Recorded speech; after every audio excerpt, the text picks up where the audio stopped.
I still had graveyard dirt under my fingernails when my phone buzzed with a low battery warning. I sent one text to the family group asking if someone could pick me up. They replied, "Cold as ice. So, type.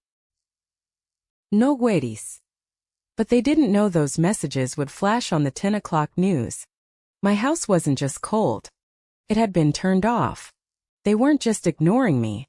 They were betting I wouldn't survive the night to talk. My name is Zoe Morales, and I had been a ghost for exactly 48 hours. The sensation of being invisible, or perhaps just translucent to the rest of the world, settled over me as the landing gear of the plane slammed against the tarmac of Lakehurst International. It was 5 o'clock in the afternoon, but the sky outside the oval window was already the color of a bruised plum, dark and swollen with the threat of something heavy. The cabin pressure equalized with a hiss that sounded too much like a final breath. I sat there for a moment, unable to unbuckle the belt that cut across my waist. I was wearing the same black button-down shirt and stiff dress slacks I had worn standing over the open ground in Port Allen. I had not changed. I could not change. It felt as though if I took these clothes off, I would be admitting that the event they were worn for had actually happened. If I kept them on, maybe it was just a nightmare I was having at 30,000 feet. But the smell betrayed me under the sterile recycled air of the aircraft cabin. I could smell the damp, foreign soil. It was trapped under my fingernails. It was caught in the fibers of my coat. I smelled like the end of the world. My phone vibrated in my lap, pulling me back to the crushing reality of the present. The battery icon was red, a thin sliver of life remaining. I swiped the screen open, my thumb hovering over the green icon of the messaging app. The group chat was titled Morales Family Line. It was a name my mother, Patricia, had chosen years ago, thinking it sounded dignified, like we were a dynasty rather than a collection of people who shared DNA and very little else. I stared at the chat history. The last message was from 3 weeks ago. A photo Derek had sent of a new watch he bought, followed by a stream of congratulatory emojis from our parents. Nothing since then. Nothing about me leaving. Nothing about why I was coming back alone. I should not have typed anything. Renee would have grabbed my hand, her fingers interlaced with mine, and told me to just call a car service. She would have said, "Zoe, do not give them the chance to disappoint you again." But Renee was not here. And grief does strange things to your pride. It hollows it out until all that is left is a desperate childlike need to be cared for. I just wanted someone to drive the car. I wanted someone to carry a bag. I wanted someone to look at me and acknowledge that I was still solid matter.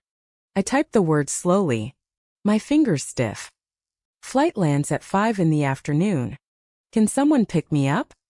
I hit send. The little gray check mark appeared. Then the read receipts. They were all online. They were all watching. The 3 dots danced on the screen. Derek was typing. My older brother. The golden boy of the Morales dynasty. The man who had never had to ask for a ride in his life because the car was always waiting for him. Busy. You Zuber. The text popped up, stark and white against the gray background. No greeting. No condolences. Just a command. Then Mom's bubble appeared. Why didn't you plan ahead? I stared at the screen, my vision blurring. Not from tears, but from a sudden sharp spike of exhaustion. Plan ahead. As if death was a corporate retreat. As if burying my wife of 6 years was something I should have put on the shared Google Calendar between the dentist appointments and the quarterly reviews. Then the final blow. Dad Wade Morales. The man who prided himself on being the stoic patriarch. He did not type a word. He sent a single image. A thumbs-up emoji. It sat there at the bottom of the screen. A bright yellow caricature of approval, acting as a period at the end of a sentence that said, "You are on your own." My reflex was immediate. It was a muscle memory honed over 35 years of being the second child. The one who took up too much space. The one who needed to shrink to fit into the gapster Eric left behind. Type. No worries. I hit send before I could stop myself. Self-loathing washed over me, hotter and more bitter than the bile rising in my throat. I hated those two words. No queries. It was the lie I told to make everyone else comfortable with my pain. It was the white flag I waved to apologize for existing. I wanted to scream into the phone. I wanted to type that I was standing in aisle 12 trying not to collapse. That my wife was gone. That I was 20 minutes away from a breakdown. But I didn't. I locked the phone, shoved it into my pocket, and stood up. The terminal was chaos. The holiday rush was over. But the impending storm had everyone on edge. People were rushing, shouting into cell phones, dragging children by their wrists. I moved through them like a sleepwalker. Baggage claim was a circle of hell. I had 3 suitcases. They were large, hard shell cases. And they were heavy. They weren't just full of clothes. They contained the dismantled pieces of a life Renée and I had built in a temporary apartment in Europe. Her books. Her favorite mugs, which I had wrapped in 3 layers of sweaters. The unfinished paperwork. I hauled the first one off the belt, my shoulders screaming. Then the second. Then the third. No one offered to help. Why would they? I was just a woman in a black coat struggling with too much luggage. I dragged them toward the sliding glass doors, the wheels clacking rhythmically against the tile. Click, clack, click, clack, like a countdown. The moment the doors parted, the cold hit me. It wasn't just winter. It was a physical assault. The wind was a knife, serrated and icy, slicing through the thin fabric of my funeral clothes. The forecast had warned of a polar vortex, a historic freeze descending on the state, but reading about it on a screen and feeling it strip the heat from your bones were 2 very different things. My breath plume met out in front of me, thick and ragged. I fumbled for my phone again, my fingers already numb, turning white at the tips. I opened the rideshare app. Search pricing in effect. The numbers on the screen were astronomical. The ride to Brinewood, usually a $50 trip, was now hovering near $200. The red letters warned of limited driver availability due to severe weather. I didn't care about the money. I had spent thousands in the last week on medical bills that led nowhere and a casket that cost more than my first car. Money had lost its meaning. It was just paper we burned to keep the machinery of tragedy moving. I tapped the button to confirm the ride.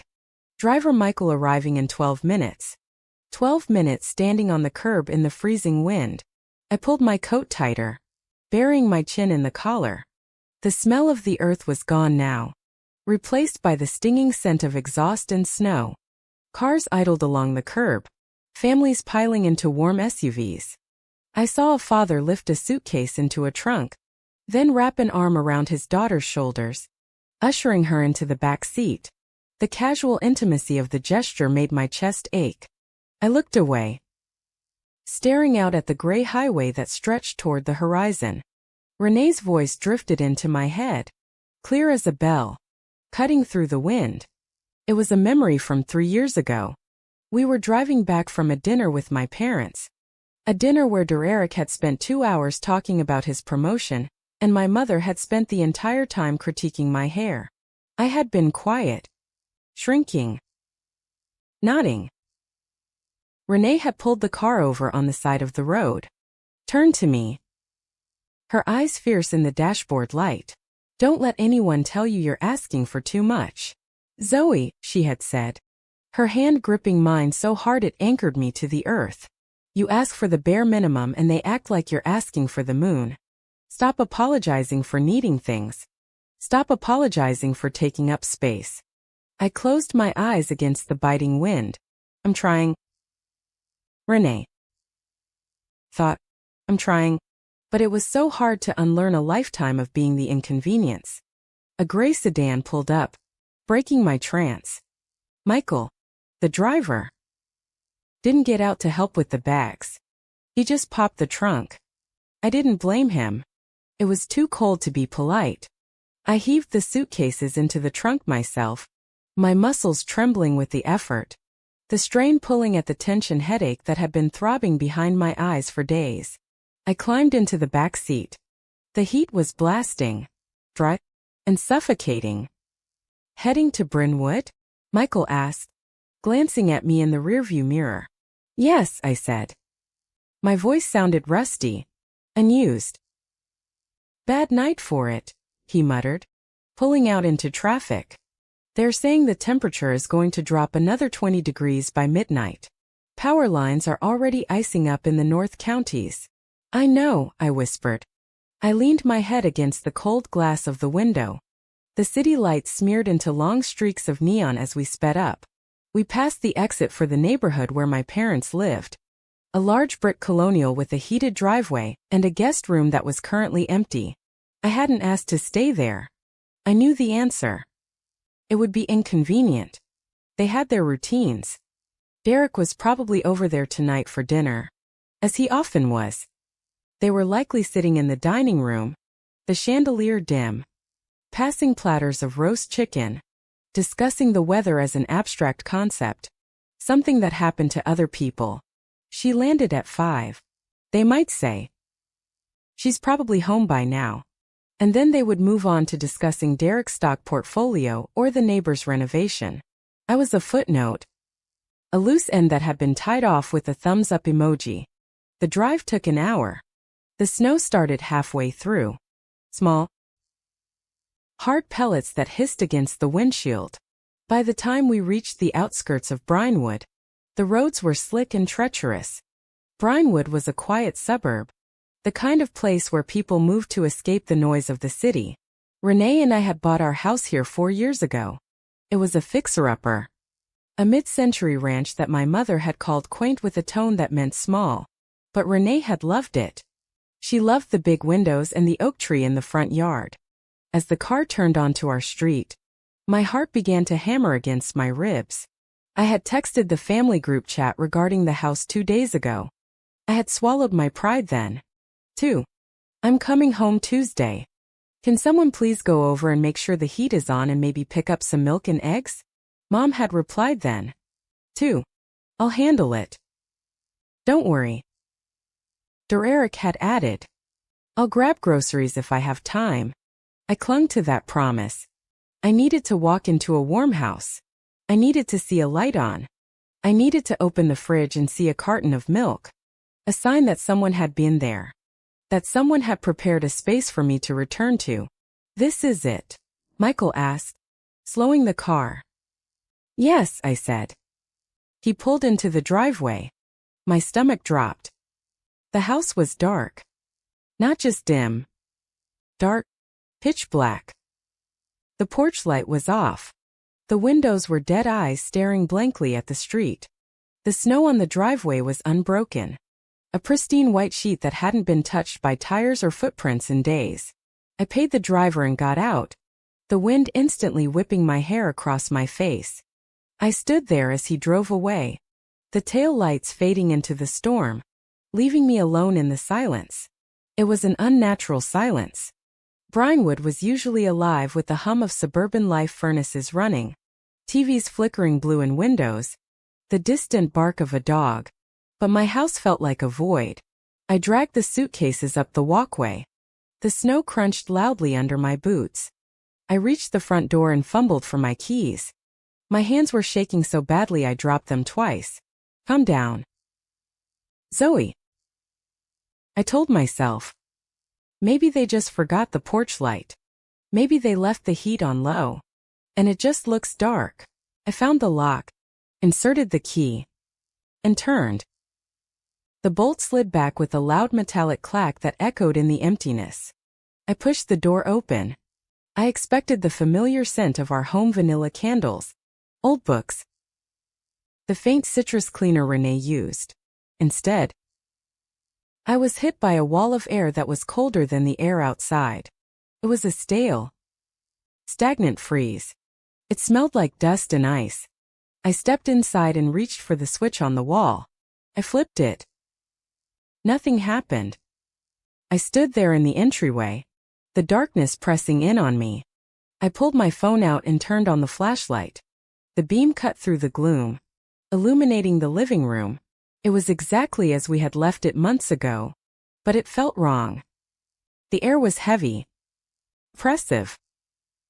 I walked over to the thermostat on the hallway wall. The screen was blank. Dead. I pressed the interface buttons. Nothing. I checked the time on my phone. It was 7 o'clock in the evening. The weather notification at the top of my screen read 5 degrees. Wind chill is 10. I stood in the center of my living room, still wearing my coat, my breath visible in the beam of my flashlight. Mom said she would handle it. Derek said he might grab groceries. I walked to the kitchen. I opened the refrigerator. The light didn't come on. The air inside was warmer than the air in the kitchen. It was empty, save for a jar of pickles and a bottle of mustard that had expired. No milk. No eggs. They hadn't come. They hadn't just forgotten to pick me up. They hadn't stepped foot in this house. But as I stood there shivering uncontrollably, thought crept into my mind, colder than the ice storm outside. My parents were meticulous. My mother never forgot a task she promised to do, especially one that involved appearances. If she said she would turn the heat on, she would have done it or hired someone to do it, unless she decided I didn't deserve the warmth. I walked back to the thermostat, shining the light on it again. It wasn't just off. I looked closer at the wall mounting. There was a thin layer of dust on the top edge, but the fingerprints on the glossy black screen were fresh. Someone had been here. I felt a chill that had nothing to do with the temperature. I had come home expecting negligence. I had come home expecting to be an afterthought. But standing in the freezing dark, listening to the house creak under the weight of the cold, I realized it was something else. The silence wasn't empty. It was waiting. Standing in the center of my freezing living room, the beam of my flashlight cutting a cone of dust in the stagnant air, I realized something that should have been obvious decades ago. Every family has a protagonist. In the story of the Morales family, the camera was always pointed at Derek. The lighting was arranged for his jawline. The script was written to highlight his monologues. And me. I was the extra in the background, the one blurring out of focus, the one whose lines were cut for time. I shivered, wrapping my coat tighter around myself. But the cold was doing a good job of unlocking memories I had packed away in boxes labeled "Do Not Open." Started when I was small, maybe 6 or 7. The architecture of my childhood was built around Derek's schedule. We ate dinner when Derek finished soccer practice. We went on vacation where Derek wanted to attend science camp. The walls of the hallway in our childhood home were a shrine to his existence. First place ribbons, varsity letters, certificates of excellence framed in mahogany. My accomplishments were there, too, but they were smaller, placed lower on the wall, usually in the gaps between his accolades, like mortar trying to hold up the bricks of his success. I learned the lesson early, and I learned it well. Do not be a burden. Do not require maintenance. If Derek was the high-performance sports car that needed premium fuel and constant detailing, I was the reliable sedan that you drove until the engine block cracked, assuming it would just keep running on fumes. I remember being 16. I had a fever of 103 degrees. My throat felt like I had swallowed broken glass. But it was the night of Derek's graduation dinner. I didn't say anything. I sat in the back seat of the car, sweating through my dress, hallucinating shapes in the streetlights. When we got to the restaurant, I ordered water and smiled when the toasts were made.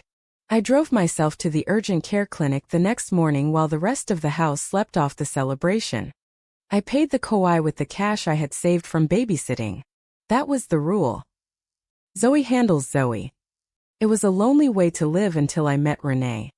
The memory of meeting her hit me with the force of a physical blow warmer than the heater that refused to turn on. It was 7 years ago at a tech workshop in Brighton Harbor.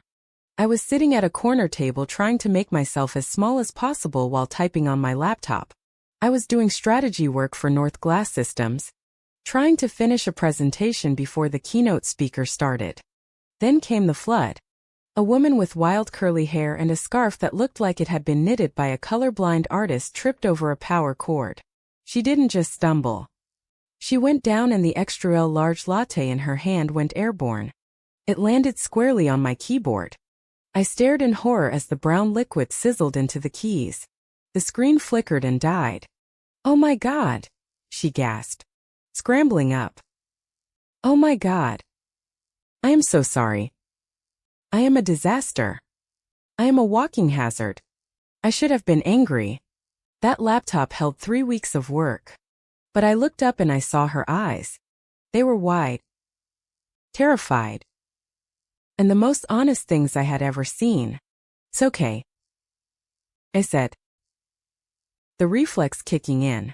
"No worries." It was old anyway. It wasn't old. It was brand new. She grabbed a stack of napkins and started dabbing uselessly at the drown machine. Then she stopped and looked at me. "Really?" Looked at me. "Stop it," she said. "Stop what?" "Stop acting like it's fine. I just destroyed your computer. You're allowed to be mad. You should be yelling at me." I blinked. "I don't want to make a scene." She laughed then. A bright booming sound that made heads turn. "Honey, I just threw a latte at you. The scene has been made. I'm Renee. I'm buying you a new laptop and I'm buying you dinner and I'm going to spend the next 3 hours apologizing. You don't have to. I broke it. Fix it," she declared. "But in exchange for the trauma, you owe me a date." Ich sterte her. "A date? Unless you're married or straight or hate women who spill coffee." She grinned. And the fluorescent lights of the conference hall seemed to get brighter. That was the difference. Renee saw me. She didn't look through me to see who else was in the room. We moved in together a year later. And it didn't take long for Renee with her engineer's brain that looked for patterns in data to find the glitch in my family dynamic. She noticed it during the holidays. We would be sitting in my parents' living room and the group chat would ping. "Derek just closed the deal with the Tokyo partners immediately." The room would erupt. Dad would clap his hands. Mom would start typing furiously. "So proud of you. We knew you could do it. Celebration dinner this weekend." 2 days later, I would mention I had been promoted to lead strategist. "That's nice, dear," Mom would say, not looking up from her iPad.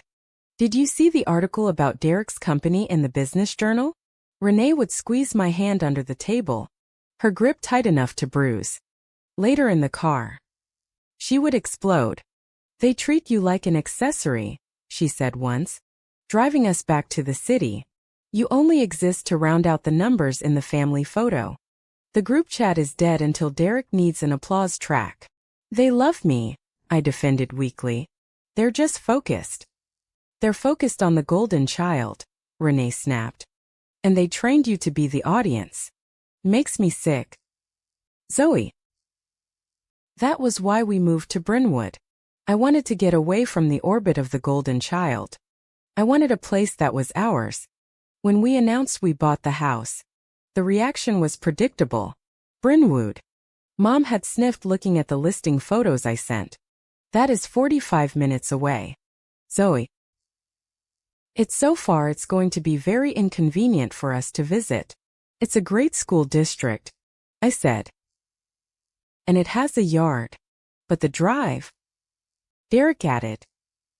"I'm not sure I can make it out there often with my schedule." They made my moving house about their commute. But Renee didn't care.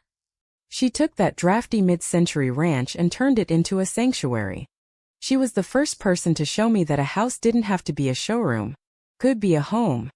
She planted wildflowers in the front yard because she said manicured lawns were fascist nature. She hung warm amber string lights in the kitchen because she hated the clinical white of the overhead bulbs. She cooked dinner every night with jazz playing loud enough to vibrate the floorboards. Standing in the dark kitchen now, I could almost hear the saxophone. I could smell the garlic and rosemary she used to burn because she got distracted dancing. We had plans for this house. I remembered a Sunday morning. Maybe 6 months ago. We were lying in bed. The sunlight filtering through the sheer curtains Renee had picked out. I think we should look into adoption next year, I whispered. Renee turned to me. Her hair a chaotic halo on the pillow. Yeah. I want a kid. I want to be a mom. You'd be a great mom, Renee said softly. You've been mothering yourself since you were 10. You have a lot of practice. We talked about it for hours. We didn't talk about gender or names. Just the feeling of it. The feeling of a house that wasn't quiet. I made the mistake of mentioning it to my mother a week later. Adoption. Patricia Morales looked at me over her wine glass.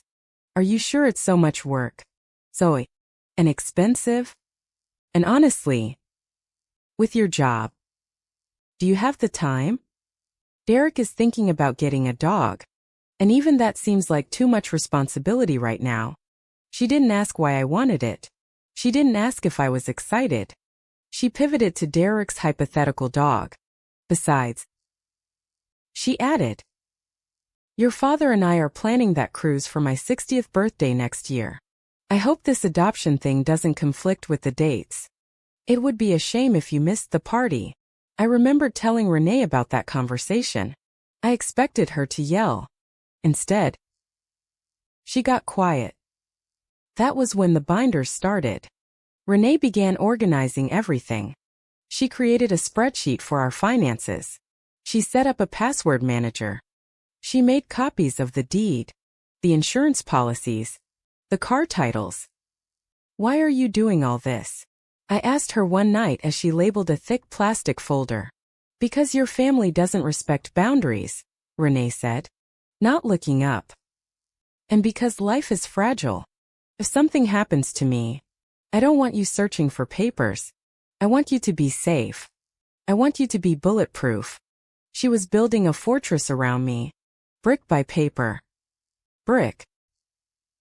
She saw the wolves at the door long before I did. She saw that their teeth were disguised as smiles and thumbs-up emojis. I walked over to the kitchen island now. The granite was freezing under my fingertips. I remembered the last serious conversation we had before she left for Port Allen. It was right here in this kitchen.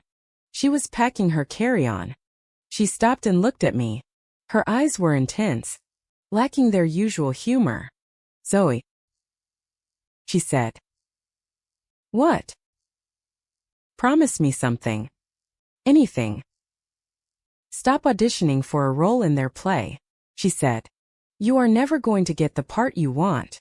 They have cast you as the one who handles things so they don't have to. She walked over and cupped my face in her hands.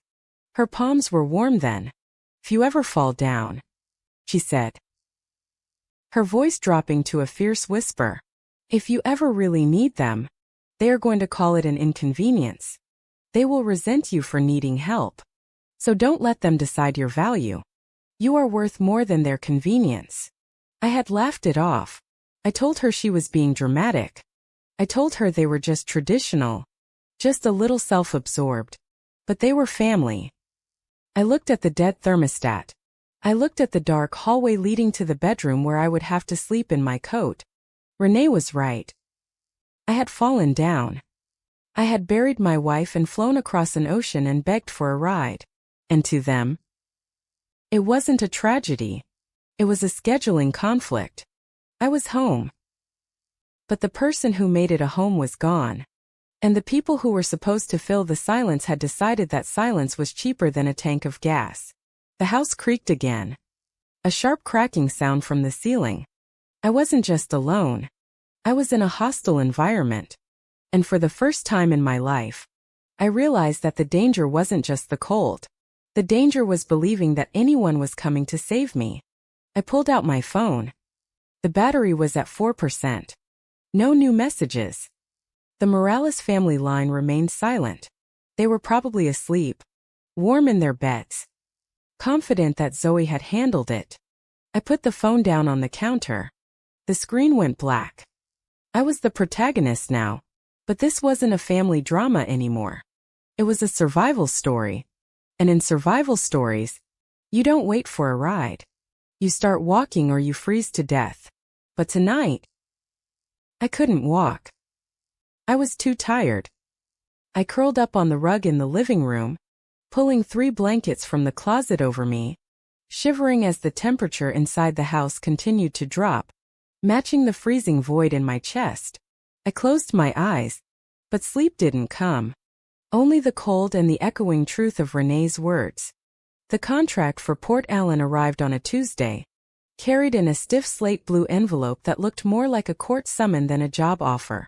It was a 10-month engagement for a senior data engineer supervising a massive infrastructure migration for a logistics firm based in one of those coastal European cities where the wind always blows and the architecture looks like it was carved from gray sugar. We sat at the kitchen island, the same cold granite I was currently leaning against in the dark, and read the terms. The money was significant. It was the kind of money that could pay off the mortgage on our Brinewood house in 2 years instead of 30. It was the kind of money that could fund the adoption fees we had whispered about in the dark. It is less than a year, Renee had said, tracing the signature line with her fingernail. I can do anything for 10 months if I know you are waiting at the finish line. I wanted to tell her to stay. I wanted to tell her that the house would feel too big without her, that the silence in the suburbs was heavy enough when there were 2 of us to shoulder it.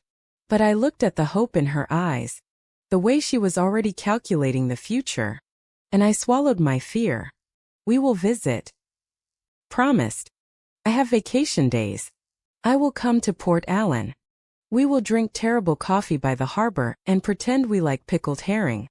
When I announced the news to the Morales family line, the reaction was exactly what I should have expected. Port Allen. My mother typed. That is very far. Is the salary really worth the disruption? You 2 just got settled. She didn't ask if we were excited. She didn't say she was proud of Renee for landing a contract that 50 other engineers had competed for. She asked if it was worth it, implying that our lives were a commodity to be weighed against the inconvenience of our absence. Derek chimed in a moment later. Hope the tax implications are sorted. Foreign income is a nightmare if you don't file right. Not a single congratulations. Just doubts and bureaucracy. The week before she left was a blur of packing tape and logistics. But Renee being Renee didn't just pack for herself. She spent her final days fortifying the life she was leaving behind. I came home from work 2 days before her flight to find her standing on a step stool in the hallway, a power drill in her hand. There was fine drywall dust in her hair, making it look prematurely gray. What are you doing? Asked, dropping my bag. Upgrading, she grunted, driving a screw into the wall. I am installing a smart thermostat. The old one was glitchy, and I do not want you waking up freezing in the middle of January, while I am 4,000 m away. She wiped her forehead with the back of her hand, leaving a smudge of white dust. I linked it to your phone and mine. I can check the temperature from Port Allen. If you forget to turn it down when you leave for work, I can do it. If you're coming home late, I can warm the place up for you. She climbed down and looked at me, her expression fierce and tender. I need to know you are warm, Zoe. Even if I can't be the one holding you. She didn't stop there. She installed a video doorbell, the kind with a wide-angle lens and night vision. She set up motion sensors on the back patio. She synced everything to a central hub in the living room. At the time, I teased her. I called her my paranoid bodyguard. I didn't know then that she wasn't just installing gadgets. She was installing witnesses. On the morning of her departure, the house was quiet. The suitcases stood by the door like sentries. Renee pulled a thick cream-colored envelope from her purse and pressed it into my hand. It was sealed with wax, a dramatic flair that made me smile despite the lump in my throat. What is this? I asked. And she said. Her voice was steady, but her hands were trembling slightly. It is just passwords, account numbers, the deed to the house, and a few instructions. But promise me you will keep it safe and do not open it unless there is an emergency or until I get back. You are coming back, I said, my voice cracking. I know. she said. But humor me. I want you to have it. I put the envelope in the top drawer of my nightstand, underneath a stack of books I kept meaning to read. The drive to the airport was excruciating. We held hands over the center console, neither of us speaking. When we hugged at the security gate, she held me for a long time, smelling of vanilla and the sharp metallic scent of rain. 10 months. She whispered into my ear. It goes by in a blink. It did not go by in a blink. The first week was a hollow ache. The house was too quiet. The bed was too big. But we fell into a rhythm. We texted constantly. She sent me pictures of the gray ocean and the narrow cobblestone streets of Port Allen. I sent her pictures of the garden and the cat sleeping on her pillow.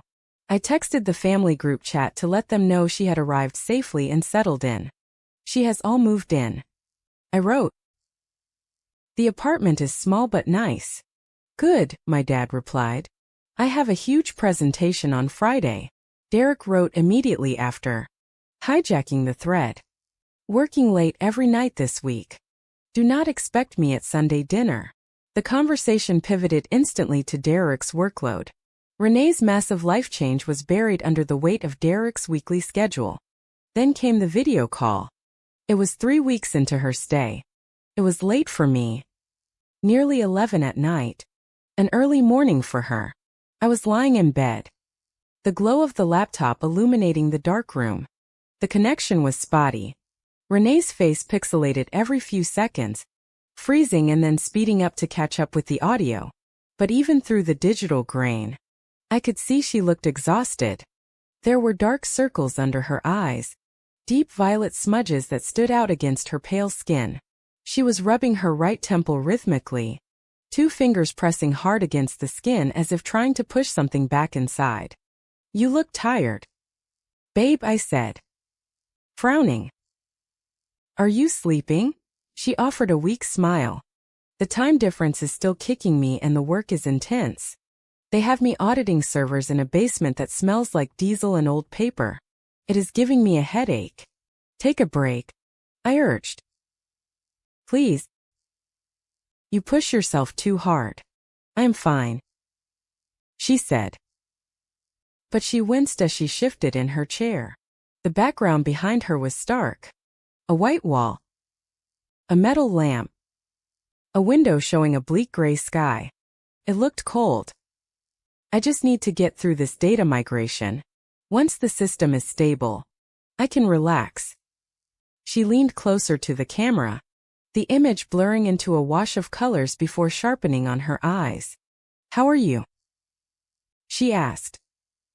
Is the family treating you okay? Have they called? I'm fine. Elite. Mom called yesterday. She hadn't. She had texted to ask for a recipe I had, then stopped responding when I sent it. Renee sighed. Zoe. Yeah. Don't lie to me. I'm not lying. I don't want to bother you with it. You have enough on your plate.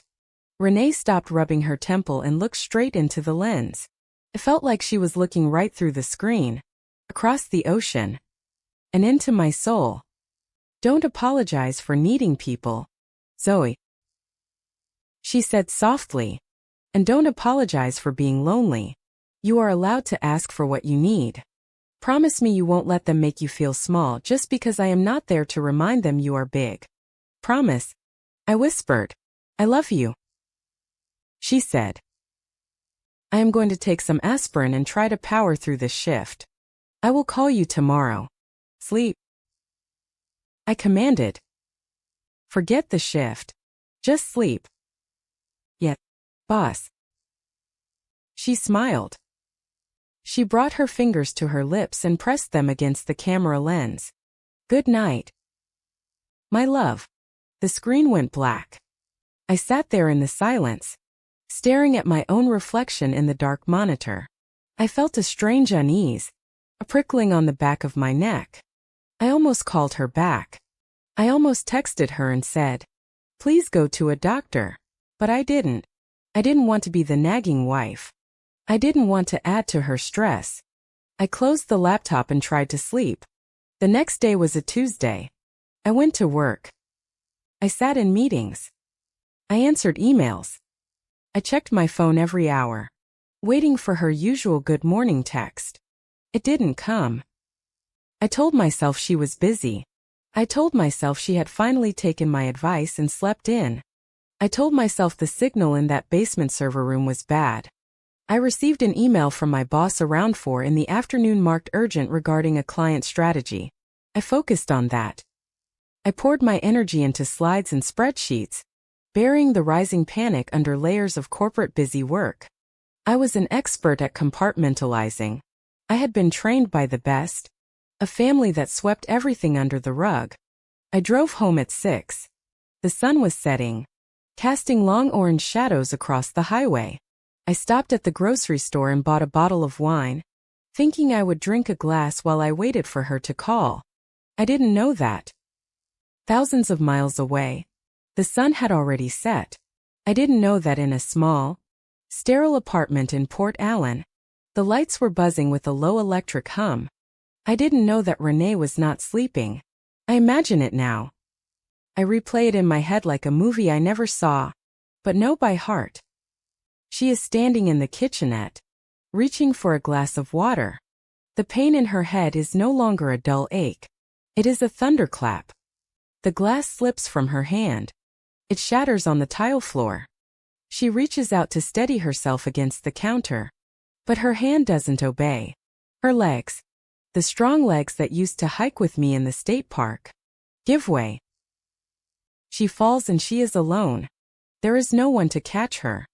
There is no one to hear the sound of her body hitting the floor. There is only the hum of the refrigerator and the cold light of the city entering through the window. I was unlocking my front door in Brynwood when my phone vibrated. It wasn't a text. It was a call. I pulled it out of my pocket, juggling my keys and the wine bottle. The screen showed a number I didn't recognize. It started with a plus sign and the country code for the region where Port Allen was located. My heart stopped. It literally felt like the muscle seized in my chest and refused to beat. I answered. Hello. My voice was a breathless whisper. There was a pause. I could hear background noise shouting. The beep of machinery. The wail of a siren. Is this Zoe Morales? A voice asked. It was a man's voice. Accented. Clip. And urgent. Yet. I said. This is she. I am calling from St. Jude's Hospital in Port Allen. The voice said. We found your number in her phone under emergency. The bag with the wine bottle slipped from my fingers. I heard the glass shatter on the porch, red liquid splashing onto my boots like blood. But I didn't look down. I gripped the phone with both hands. Renee. I choked out. Your wife collapsed in her apartment, the man said. He didn't use soft words. He didn't have time for gentle euphemisms. She was found by the building manager. She has suffered a massive cerebral hemorrhage. She is in the ambulance now. We are 5 minutes from the trauma center. The world tilted on its axis. The sky above me. The safe suburban street. The front door I was about to open, it all dissolved into gray static. Is she? I couldn't say the word. You need to come. The voice said. You need to get on a plane now. Hurry. The line went dead. I stood on my porch, surrounded by the smell of cheap Merlot and the approaching winter night, holding a phone that had just delivered the end of my life. And in the silence that followed, I realized that for the first time in history, I didn't care what the Morales family thought. I didn't care about convenience. I didn't care about plans. I just screamed. The flight to Port Allen took 7 hours and 40 minutes. I sat in the seat 34A, pressed against the cold plastic of the cabin wall, vibrating with the hum of the engines. I did not sleep. I could not close my eyes because every time I did, I saw the image of Renee falling, a silent movie playing on a loop behind my eyelids. The cabin was dark, filled with the collective exhalations of 300 strangers. But I was the only one awake, staring into the void of the Atlantic Ocean below. My eyes felt like they were filled with sand. My throat was parched. But I refused the water the flight attendant offered. I had a single sentence running through my mind, a mantra that I repeated to the rhythm of the turbulence. Don't let her be alone. Don't let her be alone. Don't let her be alone. I landed at 8 o'clock in the morning local time. The airport was an assault of foreign signs and harsh announcements. I moved through customs like a drug mule, sweating and twitchy, terrified that a bureaucrat would stop me and cost me the minutes I could not afford to lose. I took a taxi to St. Jude's. The driver tried to make small talk about the weather, which was gray and spitting rain, but I just stared at the meter ticking up, willing the car to move faster. The hospital smelled of industrial bleach and old coffee. It was a universal scent. The electric signal of bad news. I found the intensive care unit on the 4th floor. The receptionist looked at my passport, then at my face, and her expression softened into a pity that made my stomach turn.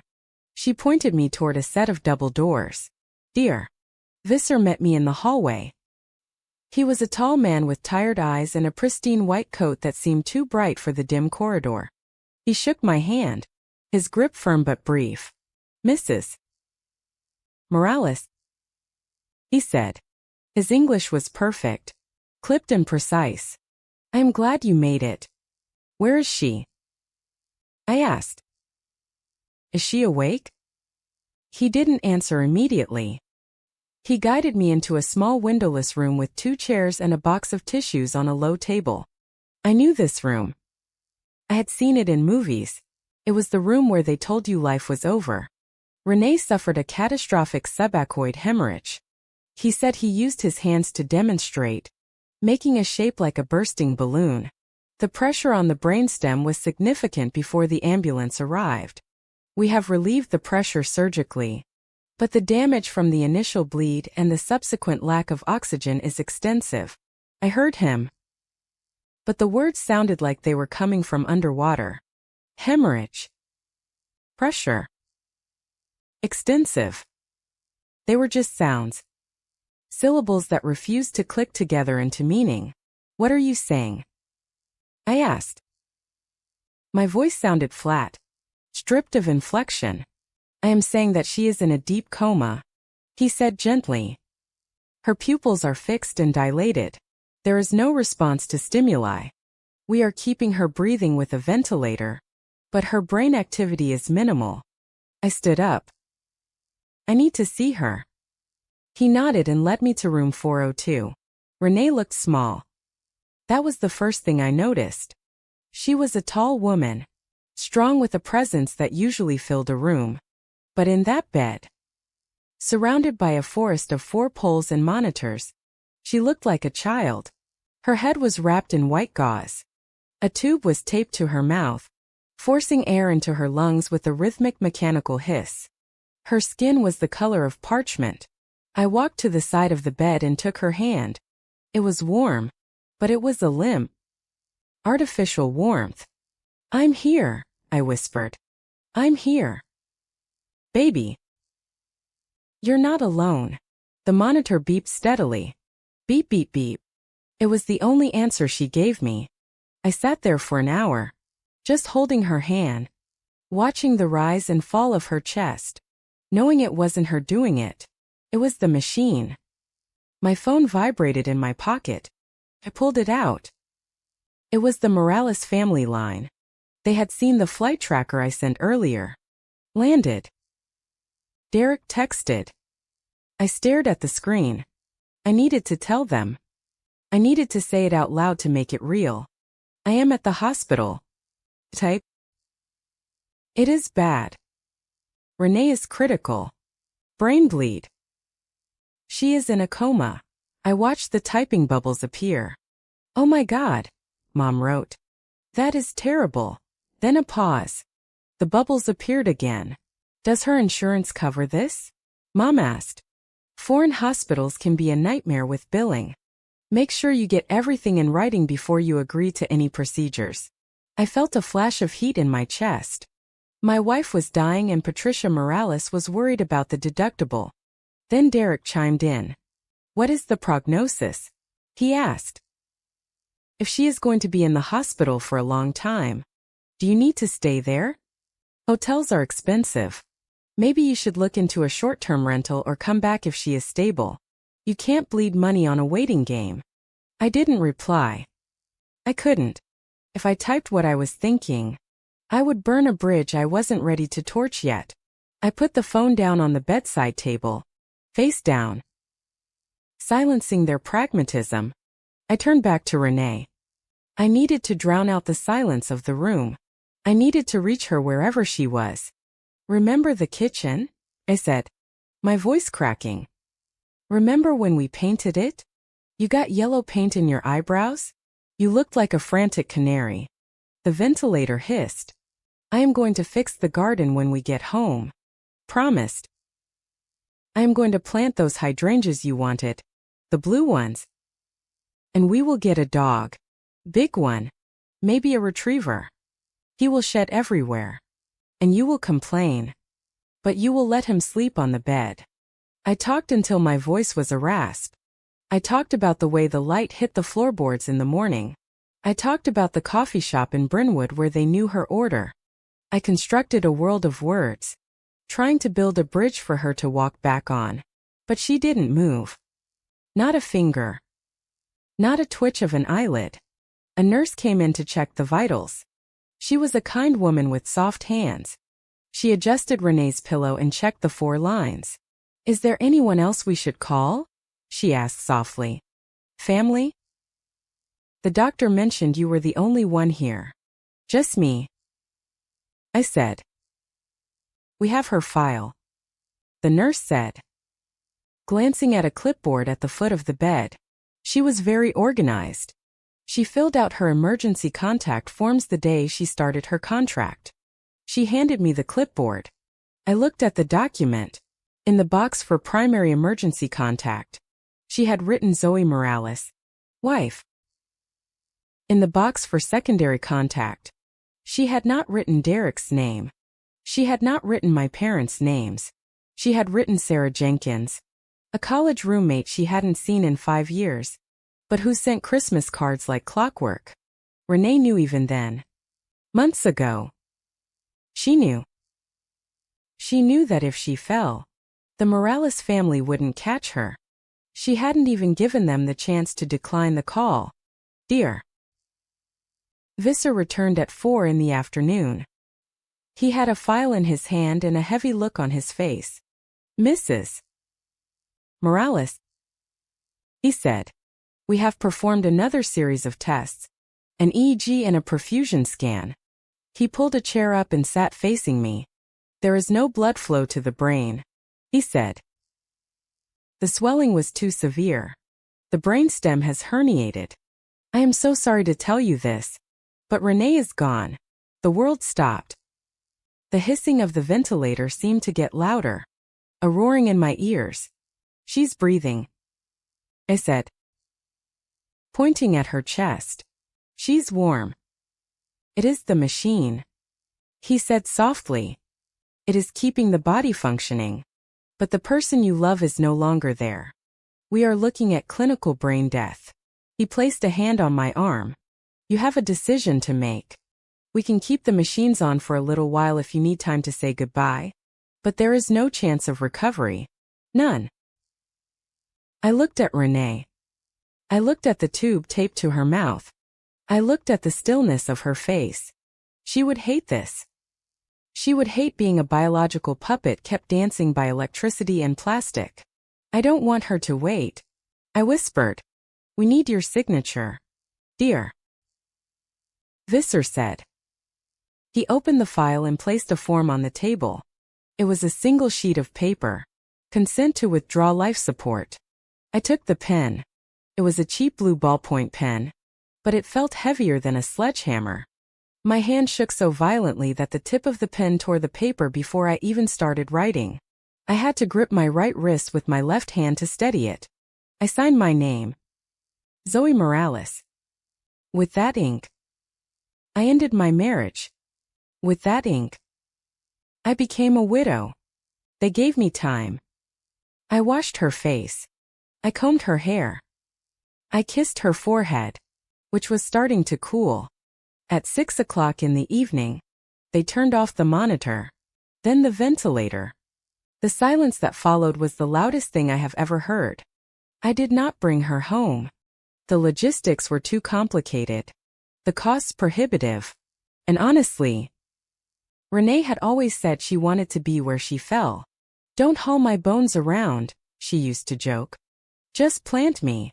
We arranged a burial in a small cemetery on the edge of Port Allen overlooking the gray water. It happened 2 days later. It was raining. It was raining. I stood by the grave wearing my black coat, holding a black umbrella that fought against the wind. I was the only family member there. But I wasn't alone. 6 people from her office came. I had never met them. There was a man named Lars who had been her desk mate. There was a woman named Elalina who was her project manager. They stood in a semicircle around me, soaking wet. Their heads bowed. When the service ended, a brief secular reading by a local officiant, Lars stepped forward. He was a big man with a red beard. He didn't shake my hand. He pulled me into a bear hug. He smelled of rain and tobacco. She talked about you every day, he said, his voice thick. Every single day. She had a picture of you on her second monitor. She told us you were the reason she worked so hard. Elena came up next and placed a bouquet of white lilies on the casket. She took my hand and held it between both of hers. She was brilliant, Elena said. And she was kind. We are so sorry. If you need anything, a ride to the airport, place to stay, you tell us. These strangers, people who had known her for 3 months, were offering me more comfort than the people who had known me for 35 years. I went back to my hotel room. It was empty and cold. I sat on the edge of the bed and opened my laptop. I needed to do it. I needed to make the call. I dialed the Morales family line on video chat. It rang for a long time. Finally, the screen split into 3 boxes. Mom was in her kitchen. The lighting was bright. She was frowning at her screen. Zoe, she said, the connection is terrible. You look very dark. Can you turn on a light? It's depressing to look at. Esther daher. I had just come from a graveyard. She's buried. Mom, I said. Oh, she said. She adjusted her glasses already. That was fast. Well, I suppose it's better not to drag these things out. Closure is important. Derek's box was moving. He was walking down a hallway, holding the phone at a low angle so I could mostly see his chin. Hey, Zoe, he said, breathless. Look, I can't stay on long. I have a strategy meeting in 5 minutes. Just wanted to check in. You doing okay? When do you fly back? I fly back tomorrow, I said. Okay. Good, Derek said. Let us know when you land. Maybe grab an Uber. Prices are decent right now. He glanced away from the screen. Yeah, I'm coming, he shouted to someone off camera. Got to run. Zoe. Sorry about everything. Talk soon. His screen went black. I looked at the 3rd box. Dad, he was sitting in his armchair. He was looking at the camera, but his eyes were vacant. He didn't say anything. He just looked uncomfortable, like he was watching a television show he didn't understand. Dad, I said. He cleared his throat. Rough business. Zoe. Rough business. That was it. That was the eulogy from the patriarch. I have to go. Mom said, the lighting in here is giving me a headache. And I need to prep dinner. Call us when you get settled at home. We can do a proper dinner later next month when things calm down. Next month? Goodbye? Mom, I said. I ended the call. I sat in the silence of the hotel room. The rain lashed against the window. I realized then that I hadn't just buried Renee today. I had spent my whole life trying to earn my way into the Morales family. I had tried to be low maintenance, successful, quiet, convenient. I thought if I was good enough, if I asked for little enough, they would eventually love me the way they loved Derek. But as the screen faded to black, I understood the truth. They didn't lack the ability to care. They just didn't care about me. I had buried my wife in a foreign soil, and I had just buried the fantasy that I had a family to go home to. I packed my bag. I folded the black shirt. I put Renee's passport in my carry-on next to mine. I was going home. But I wasn't going back to them. The taxi tail lights faded into the swirling white mist of the snowstorm, leaving me standing alone on the driveway. The wind howled. A mournful hollow sound that tore through the bare branches of the oak tree Renee had loved so much. I stood there for a moment, gripping the handle of my suitcase, staring at the facade of my own home. It looked like a derelict structure, a shell that had been abandoned for years rather than weeks. The windows were black voids reflecting nothing, not even the street lamps which flickered overhead, struggling against the ice coating their sensors.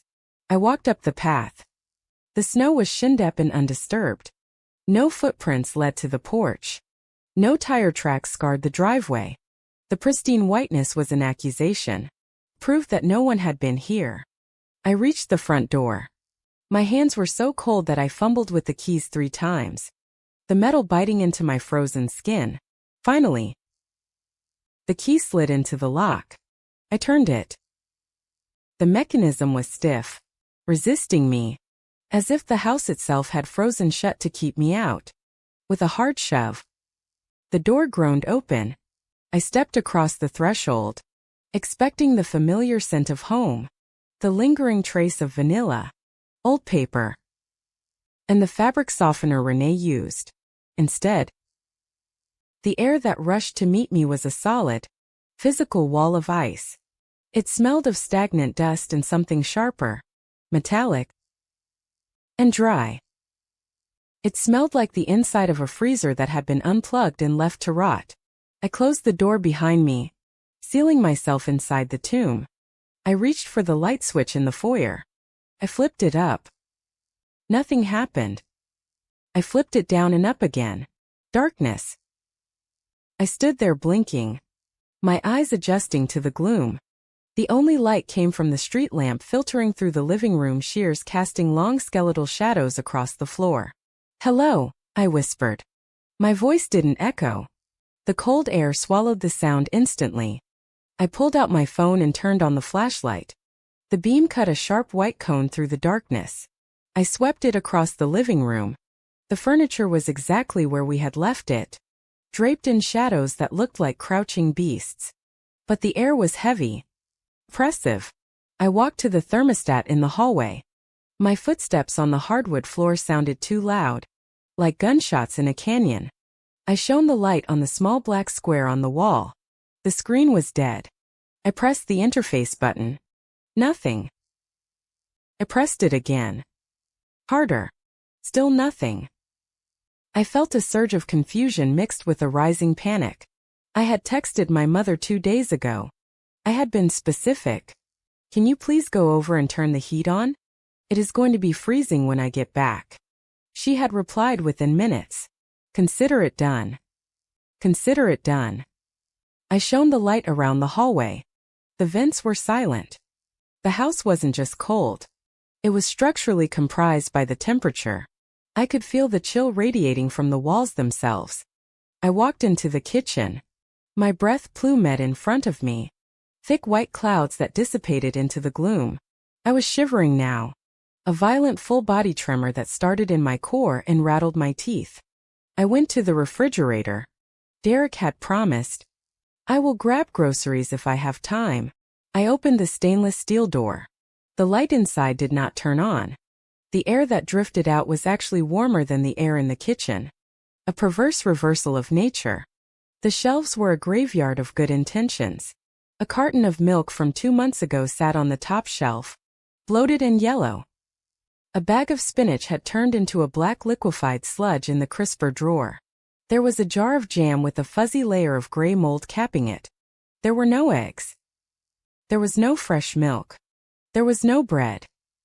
Derek had not come. My mother had not come. I let the refrigerator door swing shut. The magnetic seal didn't catch properly because the rubber was stiff with cold. I leaned against the counter, shining my flashlight aimlessly around the room. The beam caught the edge of the junk drawer, the one where we kept takeout menus, spare batteries, and the emergency cache. It was slightly open. I frowned. Renee was meticulous. She never left drawers open. Close the loop, she used to say. Finish the task. I walked over and pulled the drawer open further. The contents were a mess. Papers were crumpled. The small tin box where we kept spare car keys and a few hundred in cash was lying on its side. The lid popped off. It was empty. My heart hammered against my ribs. I shone the light deeper into the drawer.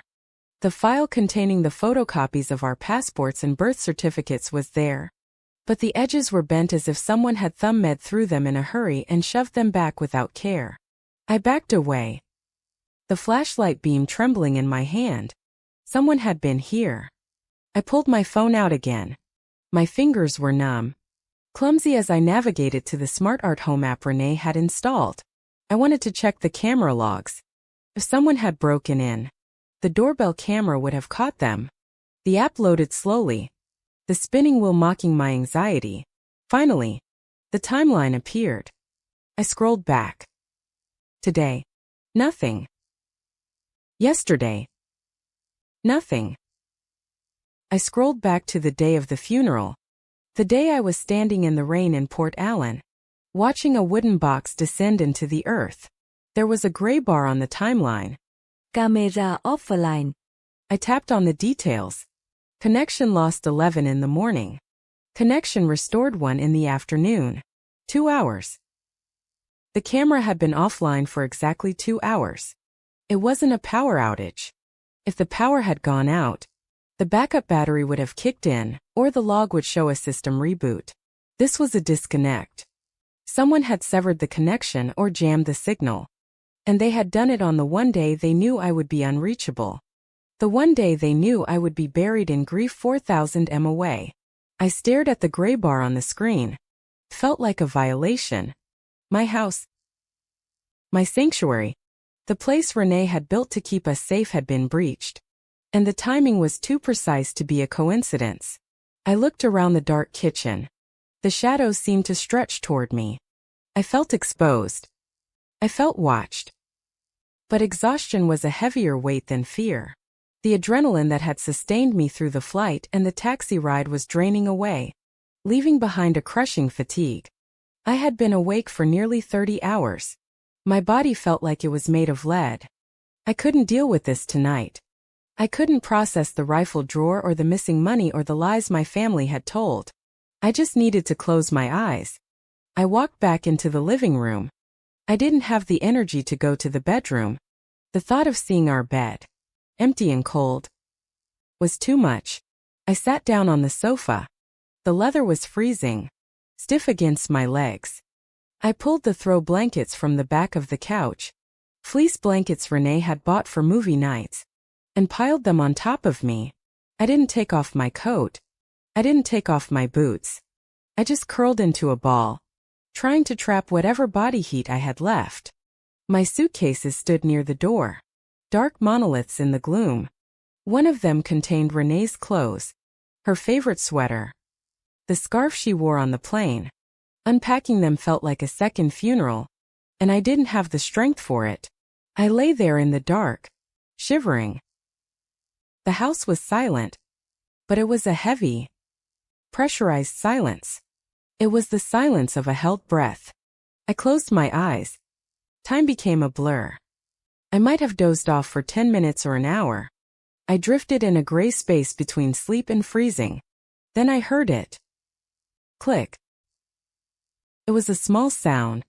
Sharp. Distinct. I opened my eyes, staring into the blackness. Click. Click. It sounded like fingernails tapping on a hard surface. I held my breath. Then came a different sound. A low, high-pitched hiss. It sounded like a snake coiled somewhere in the walls. It was coming from the kitchen. I sat up. The blankets falling away. The cold air bit into my neck. The hissing was getting louder. It wasn't a snake. It was pressure. I grabbed my flashlight and scrambled off the sofa. My legs were stiff. My joints aching. I limped toward the kitchen, the beam of light dancing frantically ahead of me. The sound changed as I crossed the threshold. It wasn't just a hiss anymore. It was a wet tearing noise. I aimed the light at the ceiling. A dark stain was spreading across the white plaster above the island. It looked like a bruise blooming on skin. It grew as I watched. An expanding Rorschach test of disaster. Then the plaster gave way. It didn't explode. It just cracked. A long jagged fissure running the length of the beam. And then the water came. It wasn't a drip. It was a sheet. Freezing water poured from the ceiling, cascading down onto the granite island, splashing onto the hardwood floor. I gasped, stepping back as the icy spray hit my face. The pipes. The heat had been off for days. The water inside the copper pipes had frozen, expanded, and finally, inevitably, burst the metal. I watched in horror as the water pulled on the floor, moving fast, searching for the lowest point. It was creeping toward the cabinets, toward the refrigerator, toward the electrical outlets near the baseboards. I had to stop it. I had to turn off the main water valve. I knew where it was. It was in the basement. I ran to the basement door in the hallway. I wrenched it open. The smell of damp earth and mold rose up to meet me, stronger than before. I shone the light down the wooden stairs. They looked steep and treacherous in the single beam. I took the first step. The water was already dripping down through the floorboards above, creating slick, dark puddles on the stairs. I needed to hurry. If the water reached the fuse box or the outlets, the whole house could short out. Or worse. I started to descend, my boots slipping on the wet wood. I was halfway down when I heard the sound of the ceiling in the kitchen groaning. A heavy structural complaint. I froze. I was alone in the dark in a freezing house that was actively destroying itself. I remembered Renee standing in this basement 3 months ago, labeling the valves with bright blue tacks. So, "You don't have to guess," she had said. "Blue is water. Red is gas. Easy." She had made it easy. She had tried to safe-proof my life. But she hadn't accounted for the fact that the people I trusted to keep the house warm would leave it to turn into an icebox. I gripped the railing, my knuckles white. I had to reach that blue tag. I took another step, the flashlight shaking in my hand. The water above me hissed louder, a crescendo of failure. I reached the concrete floor of the basement. It was already covered in an inch of water. It was freezing, soaking instantly through the soles of my boots. I swept the light across the room. There in the corner was the main pipe and the bright blue tag. I sloshed toward it. The water was rising fast. I reached the valve. It was a wheel, old and rusted. I grabbed it with both hands and tried to turn it clockwise.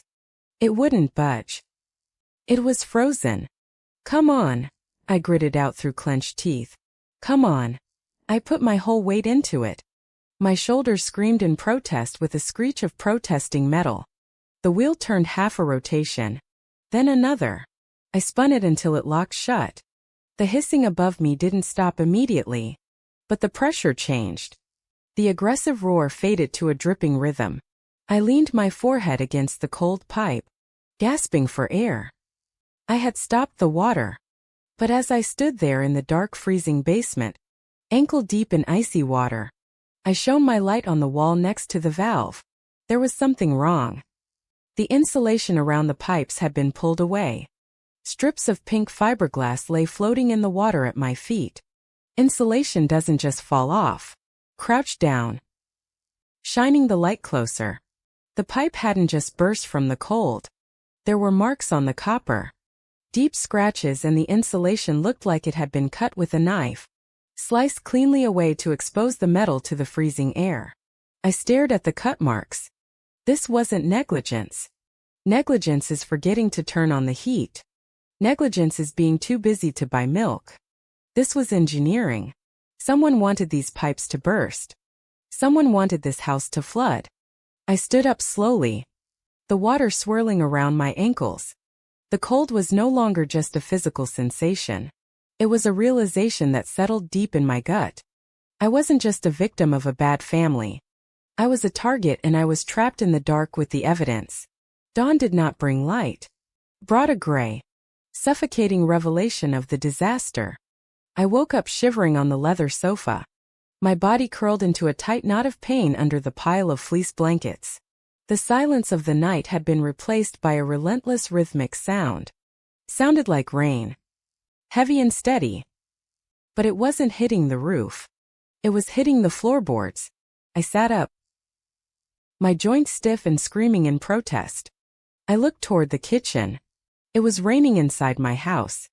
The hairline fracture I had seen in the ceiling the night before had expanded. The plaster had soaked through, turning a sickly, bruised color. And water was pouring down in 3 distinct streams. It splashed against the granite island, ricocheted off the cabinets, and pulled on the hardwood floor. The water had already migrated into the living room. The rug I was sleeping above was damp at the edges, turning a dark, ominous crimson where the fibers were soaked. I threw the blankets off and stood up. The air was colder than it had been last night. I could see my breath in jagged white puffs. My phone lay on the coffee table.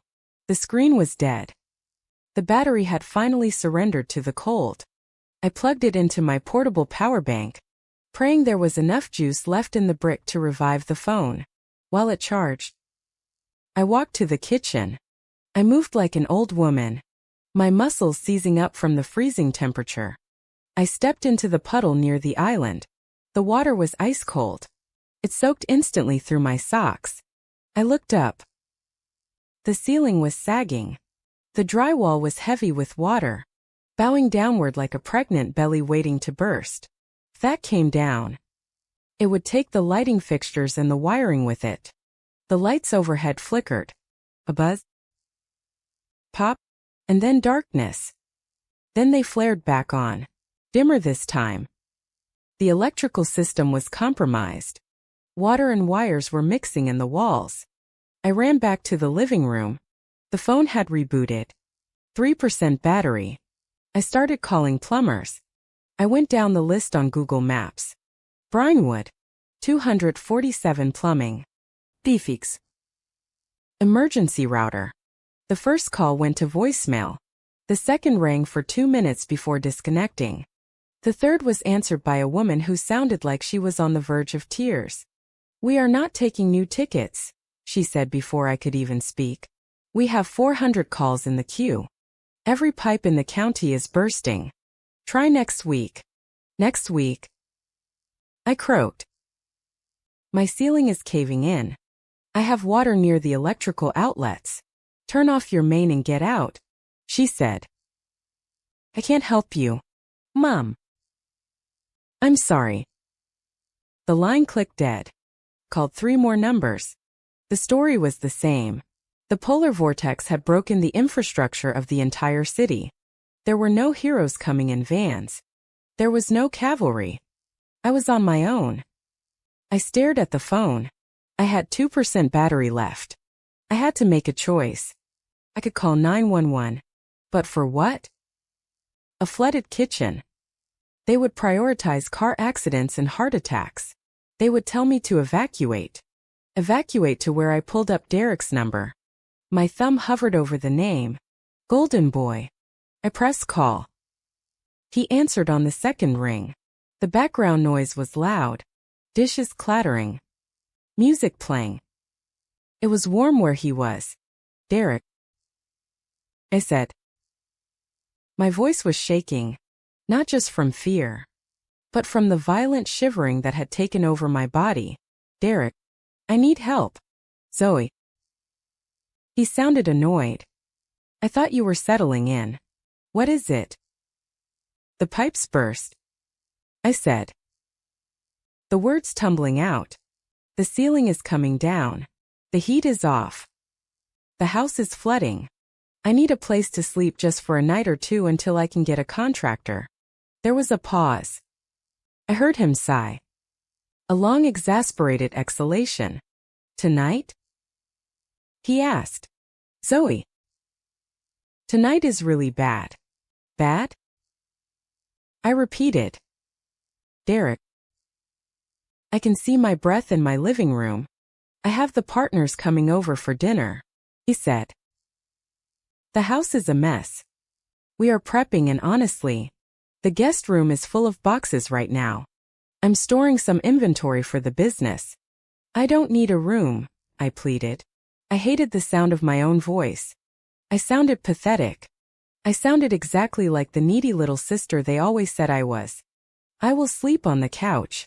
I just need heat. I just need to not freeze. It's just a lot of disruption. Zoe, he said. You know how stress gets to me before a meeting. Can't you just grab a hotel? I spent everything on the funeral, I whispered. And the prices are triple because of the storm. Look, figure it out for tonight. Okay, he said. We can talk tomorrow. I really have to go. The caterers are here. Derek. The call ended. He hung up. He actually hung up. I stared at the screen, stunned. He was hosting a dinner party. He was worried about disruption. I had 1% left. I called Mom. She picked up immediately. Mother, I said. Derek won't let me in. My house is destroyed. It's freezing. I need to come over. Oh, Zoe, she said. Her voice was light, breezy, completely detached from the reality I was living in. Don't be so dramatic. Destroyed is a big word. There is water pouring from the ceiling. I screamed. The anger finally broke through the cold. The pipes were cut. Someone messed with the house. Stop it, she snapped. Her tone shifted instantly from breezy to cold. You are hysterical. You are grieving. And you are making up stories. Nobody cut your pipes. It is an old house. Things break. I need to come home, I said. Not tonight, she said firmly.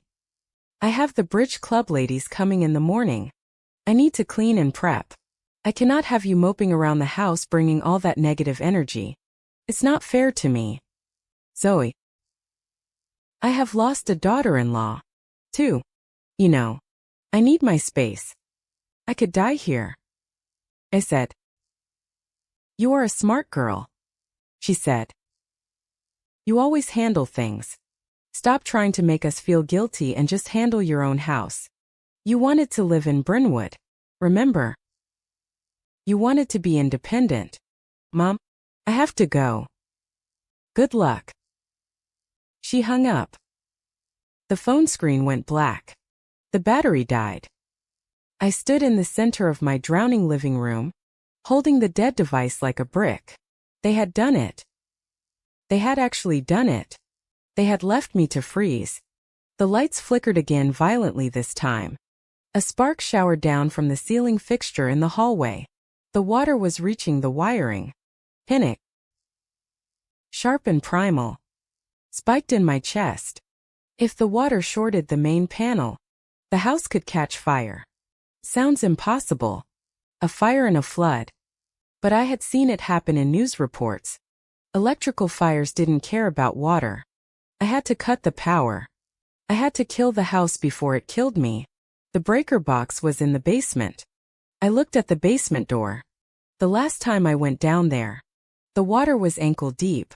That was hours ago. I grabbed the flashlight. The beam was yellowing. Weak. The batteries were dying in the cold. I walked to the door and opened it. The sound of water was louder down there. It was a churning, gurgling noise. I started down the stairs. The wooden steps were slick with slime and ice. The temperature dropped with every step I took.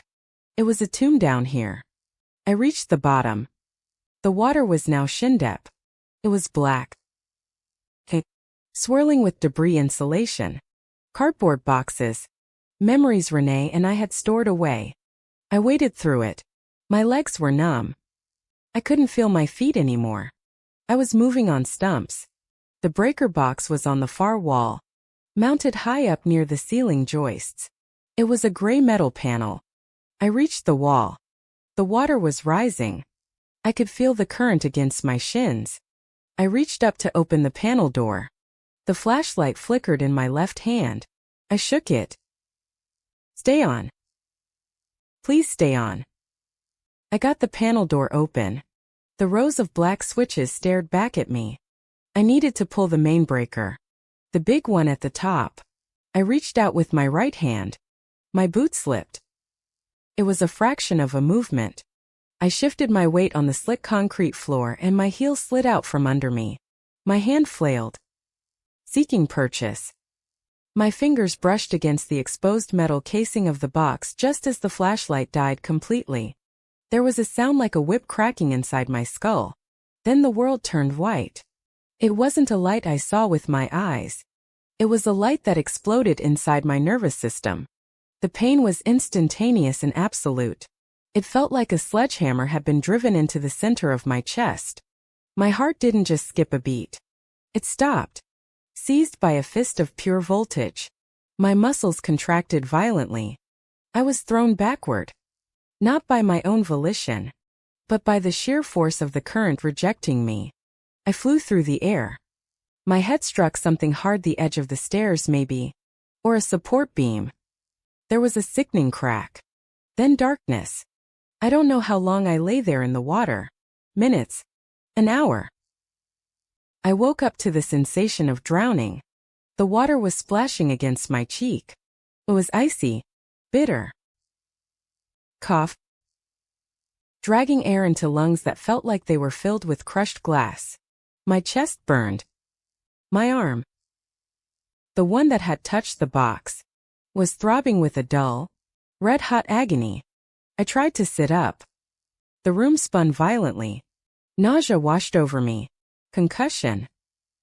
My brain whispered, "You have a concussion." I couldn't stay here. If I passed out again, I would drown in my own basement. I rolled onto my side. The movement made me retch. I clawed at the stairs. I couldn't walk. My legs wouldn't obey me. The signals from my brain were getting lost somewhere in my damaged spine. So, I crawled. I dragged myself up the wooden steps one by one. Splinters dug into my palms. My wet clothes weighed 100 pounds. Breathe. Breathe. It took an eternity to reach the top. I collapsed onto the hallway floor. The wood was cold against my cheek, but it was dry. I lay there gasping, staring at the baseboards. The house was dark now. The power must have gone out when I hit the box. Or maybe the grid finally failed. Then I heard a new sound. It was a high piercing shriek. Beep beep beep beep. It was coming from the ceiling. The carbon monoxide detector. It wasn't the smoke alarm. I knew the difference. The smoke alarm was a steady wail. This was the 4-beat pattern. Poison gas. The furnace. The ventilation must be blocked by ice, or the malfunction in the basement had caused a backup.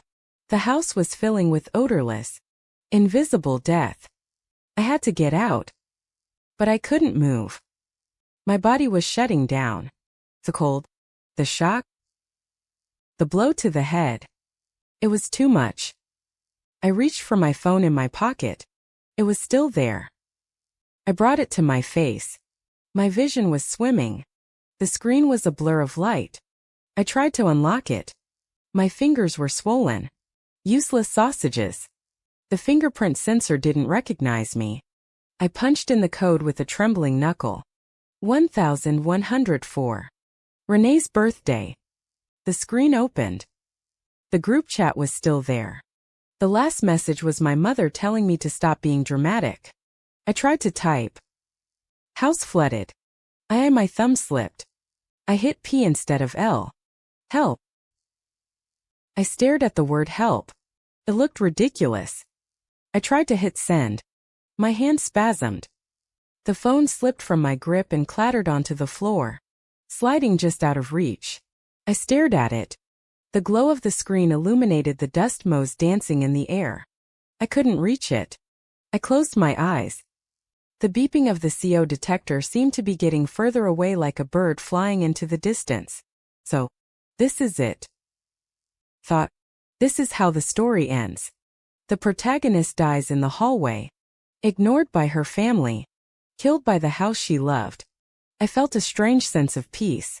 The cold wasn't hurting anymore. It felt like a warm blanket wrapping around me. I drifted. Thump.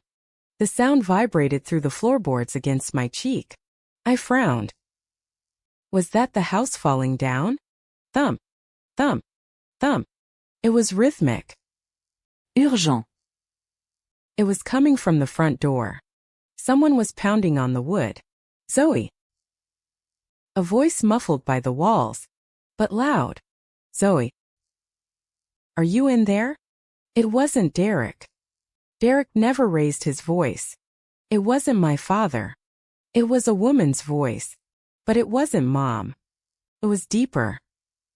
Rougher. Bang. Bang. Bang. The door shook on its hinges. Zoe. I know you're in there. Open the damn door. I tried to lift my head. I tried to shout. Here. I whispered. But no sound came out. The banging stopped. For a second, I thought they had given up. Then a massive crash. The sound of wood splintering. The sound of a lock giving way under brute force. A blast of freezing wind swept down the hallway, blowing my hair across my face. Heavy boots stomped on the floor. Zoe. A beam of light, brighter than my flashlight ever was, swept across the darkness. It blinded me. Over here. The voice shouted. I found her. I squinted against the light. A figure loomed over me. A shadow in a heavy coat. It wasn't family. And as the darkness finally took me, the last thing I felt was a pair of rough, warm hands grabbing my shoulders, pulling me back from the edge of the void. The darkness was not peaceful. It was loud. It was filled with the sound of wood splintering and voices shouting commands that seemed to come from the bottom of a well. I was being dragged. My heels scraped against the hardwood floor. A sensation I felt only as a dull vibration because my legs had ceased to belong to me hours ago. Watch her head. Watch her head. Get the oxygen now. Jesus. The water is freezing. Watch your step. I blinked and the world was a blur of yellow turnout gear and blinding flashlights. A face loomed over me. It was Marlene Shaw. Marlene lived 3 houses down. She was a retired school bus driver with a smoker's cough and a golden retriever named Buster who barked at falling leaves. I had spoken to her maybe 5 times in 3 years, usually just a wave across the lawn. Now she was holding my hand so tight her rings were digging into my skin. She was wearing a bathrobe and heavy snow boots. I got you. Honey, she was yelling, though she was right next to my ear. I saw the water coming out from under your front door. It was freezing on the porch steps. And then I heard the alarm. I knew something was wrong. I knew it. She looked up at the firefighter lifting me onto a stretcher. I told the dispatcher. I said, that girl just buried her wife. She's all alone in there. She just buried her wife. A stranger knew. A neighbor I barely knew remembered. The cold air outside hit me as they carried me out. Should have hurt. But I was already so cold that it felt like nothing. The flashing red lights of the fire truck bounced off the snow, turning my front yard into a strobe-lit nightmare. I saw my house as they loaded me into the ambulance. The front door was hanging off its hinges. Water was still trickling out. freezing into icicles on the threshold. It looked like the house was weeping. Inside the ambulance, the heat was cranked up high. Felt like burning. BP is 60/40. Pulse is thready. A paramedic shouted. He was young with a buzz cut and focused eyes. He was cutting my coat off. The black coat I had worn to the funeral. We have severe hypothermia. Possible electrical burns on the right hand. And looking at her color. Definitely carbon monoxide poisoning. Another paramedic, a woman, was bagging my personal effects. She picked up my phone from where it had been dropped on the stretcher with me. The screen lit up. I couldn't speak. The oxygen mask was clamped tight over my face. But I watched her eyes. She looked at the screen. She frowned. Then she looked at me. Then back at the phone. The group chat was still open. The last messages were visible. Derek. Tonight is really bad. I have the partners coming over. Mom, don't be so dramatic. Stop trying to make us feel guilty. Zoe. Help. And above that, the earlier exchange where I asked for a ride and was told to take an Uber. That's cold. The paramedic muttered. She didn't look professional for a second. She just looked disgusted. She showed the screen to her partner. Look at this. She asked for help hours ago. They told her to call a car. The male paramedic glanced at it while sticking an 4 into my arm. He shook his head. Some people ain't people, he said. They're just meat with a pulse. I wanted to agree with him, but the darkness was pulling me back down.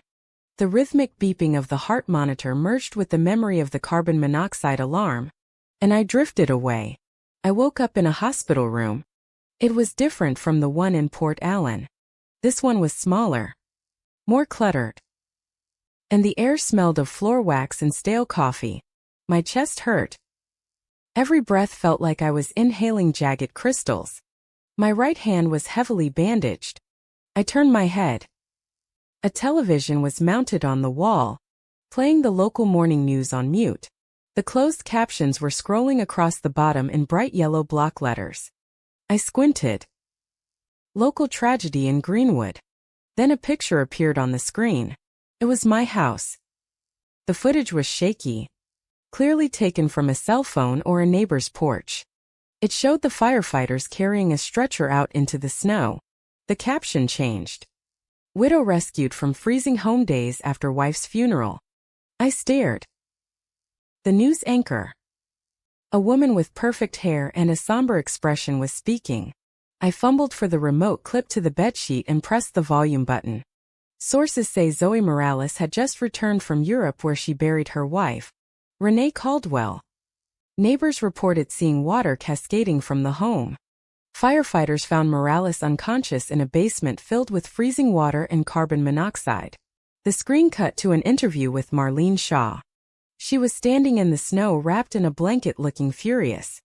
It's a disgrace, Marlene told the camera, her finger pointing at my house. That girl came home alone. Where was her family? I called 911 because nobody else did. She was freezing to death in there while everyone else was warm. The anchor came back on. We reached out to the family for comment, but have received no response. However, a source within the emergency response team shared that Morales had allegedly requested assistance from relatives earlier in the evening via text message, but was refused. They didn't show the texts. They didn't name names. But the phrase refused assistance hung in the air like smoke. I lay back against the pillow.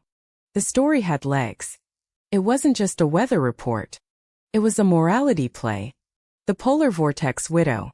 It was the kind of human interest tragedy that people love to consume with their morning coffee. It made them feel righteous anger. A nurse walked in. She checked my monitors. "You're awake," she said. She didn't smile. But her eyes were kind. "You're lucky, honey." Another hour in that house and the gas would have finished what the cold started. "My phone," I rasped. My voice sounded like gravel. "It's here," she said, handing it to me. It's charging.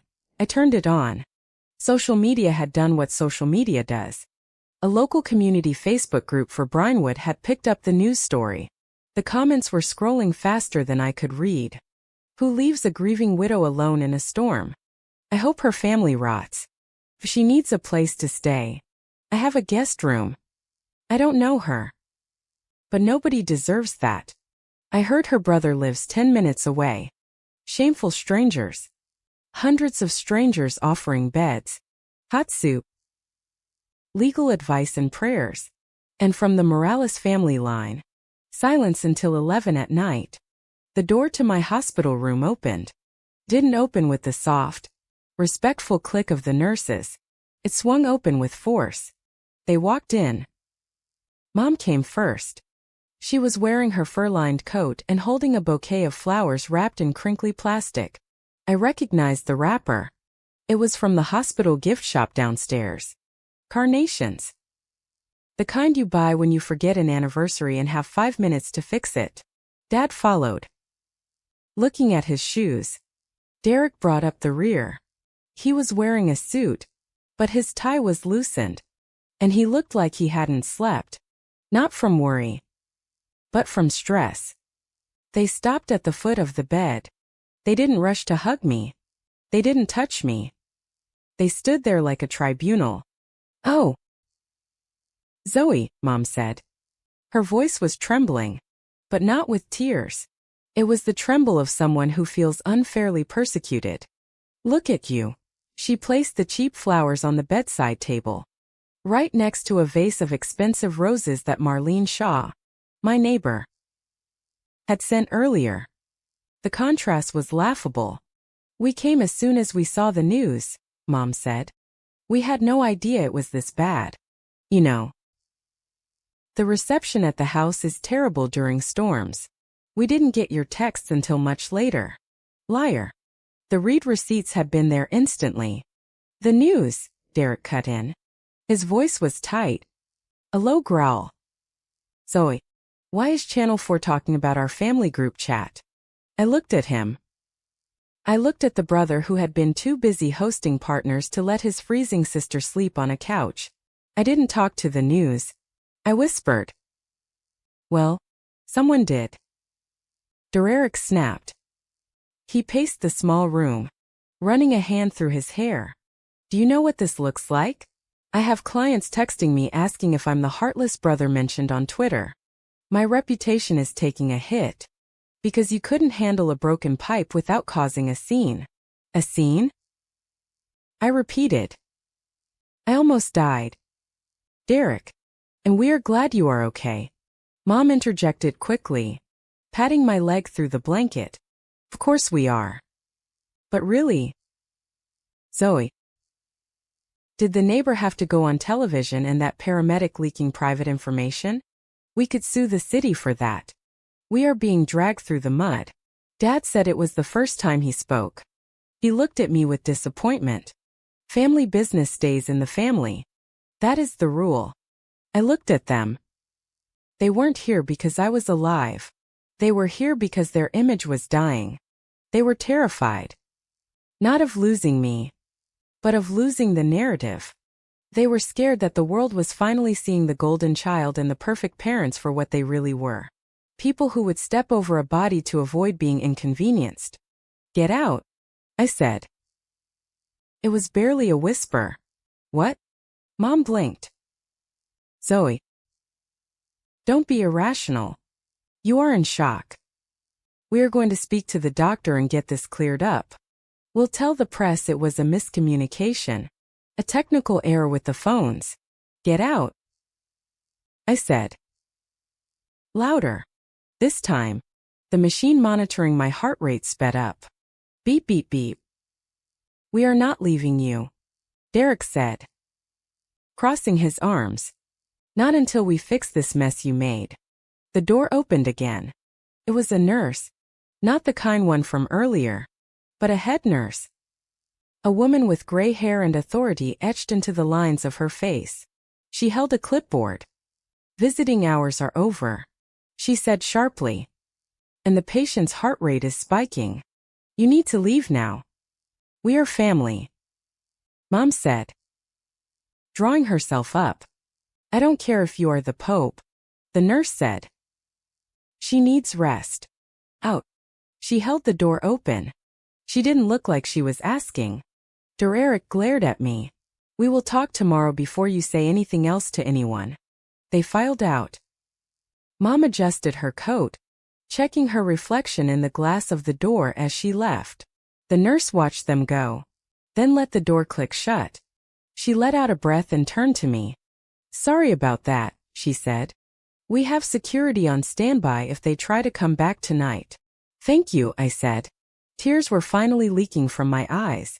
Hot. Angry tears. There is one more thing, the nurse said. Her tone changed. It became serious. Clinical. She looked down at the clipboard. The fire department and the police did a preliminary sweep of your house, she said. Standard procedure when there is an injury involved. She hesitated. The report just came in. They found the source of the leak and the gas buildup. The pipes froze, I said. And the furnace backed up. The pipes froze because the heating system was disabled, she corrected. But the fire marshal found something else. The thermostat wasn't just broken, Mrs. Morales. And the gas line to the furnace didn't just clog. She looked me in the eye. The data log from your smart home hub shows a manual override command was sent to the heating system to shut down completely, and the safety valve on your furnace, the one that prevents gas leaks, it had been manually loosened. The air in the hospital room suddenly felt colder than the basement. What are you saying? I asked. I am saying, the nurse said, her voice low, that the police are opening an investigation because looking at this report, it appears someone tried to make sure that house was uninhabitable or worse. She placed the paper on the table. There are signs of tampering. Zoe. This wasn't an accident.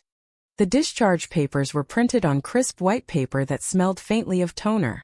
I sat on the edge of the hospital bed, swinging my legs, which were finally beginning to feel like they belonged to me again, though my toes still tingled with a phantom numbness. Evans. A cardiologist with a no-nonsense haircut and a stethoscope that looked heavy enough to anchor a boat, tapped the clipboard with her pen. I am clearing you for discharge, Zoe, she said, her voice firm. But I am putting a condition on it. Your heart took a massive shock. You have markers for arrhythmia and your core temperature is still fluctuating. I am not releasing you to be alone. You need 48 hours of supervision. Someone needs to be there if you faint or if your heart rate spikes again before I could open my mouth. The door swung open. My mother, Patricia, marched in. She had clearly refreshed her makeup and changed into a different coat, a camel hair trench that screamed concerned but composed matriarch. Well, that is settled then, my mother said, not looking at me, but beaming at the doctor. She is coming home to us. We have the guest room ready. I have already told Derek to clear his schedule so he can help move her things. It was a performance. It was a masterclass in rewriting history. The woman who had told me to stop being dramatic while I was freezing to death was now volunteering to be my nurse. Standing in the corner of the room was a woman I hadn't noticed before. She was wearing a gray cardigan and holding a thick file. She stepped forward, clearing her throat. Actually, Mrs. Morales, the woman said. Her voice was soft, but it had the tensile strength of steel wire. I am Sarah Gable, the hospital social worker. I have been reviewing Zoe's case file, including the paramedics' report and the notes from the police intervention. My mother's smile faltered just for a second before she plastered it back on. Oh, surely that isn't necessary. It was a family misunderstanding, a communication error due to the storm. Mrs. Gable didn't smile back. She turned her body slightly, physically blocking my mother's view of me, creating a human shield. Zoe. Mrs. Gable said, looking directly at me. You have options. The local community board has authorized emergency funds for you. The Regency Hotel downtown has offered a suite for as long as you need it. Fully paid. We have a team of contractors ready to assess your house. And Mrs. Shaw, your neighbor has volunteered to coordinate a check-in schedule, if you prefer to stay somewhere else nearby. A hotel?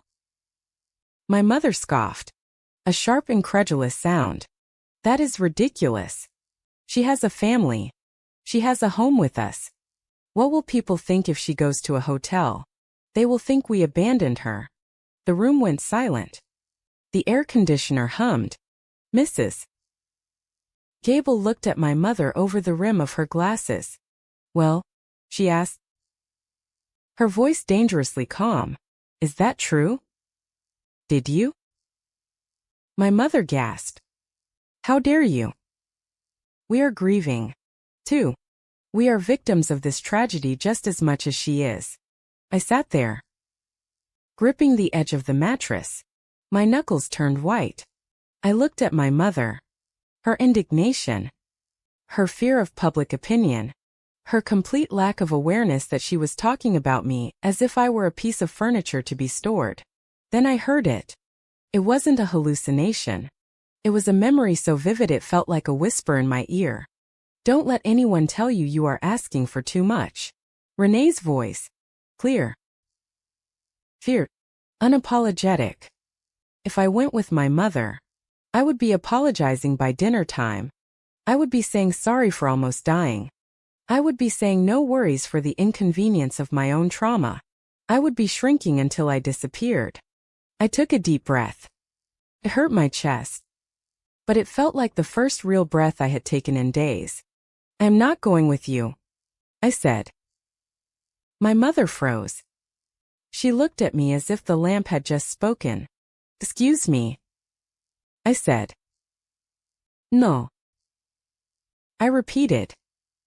I didn't shout. I didn't cry.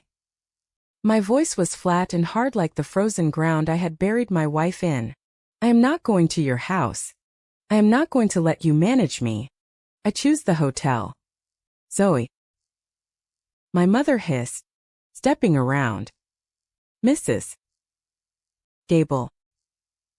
Think about what you are doing. You are embarrassing us. You are making a scene. No.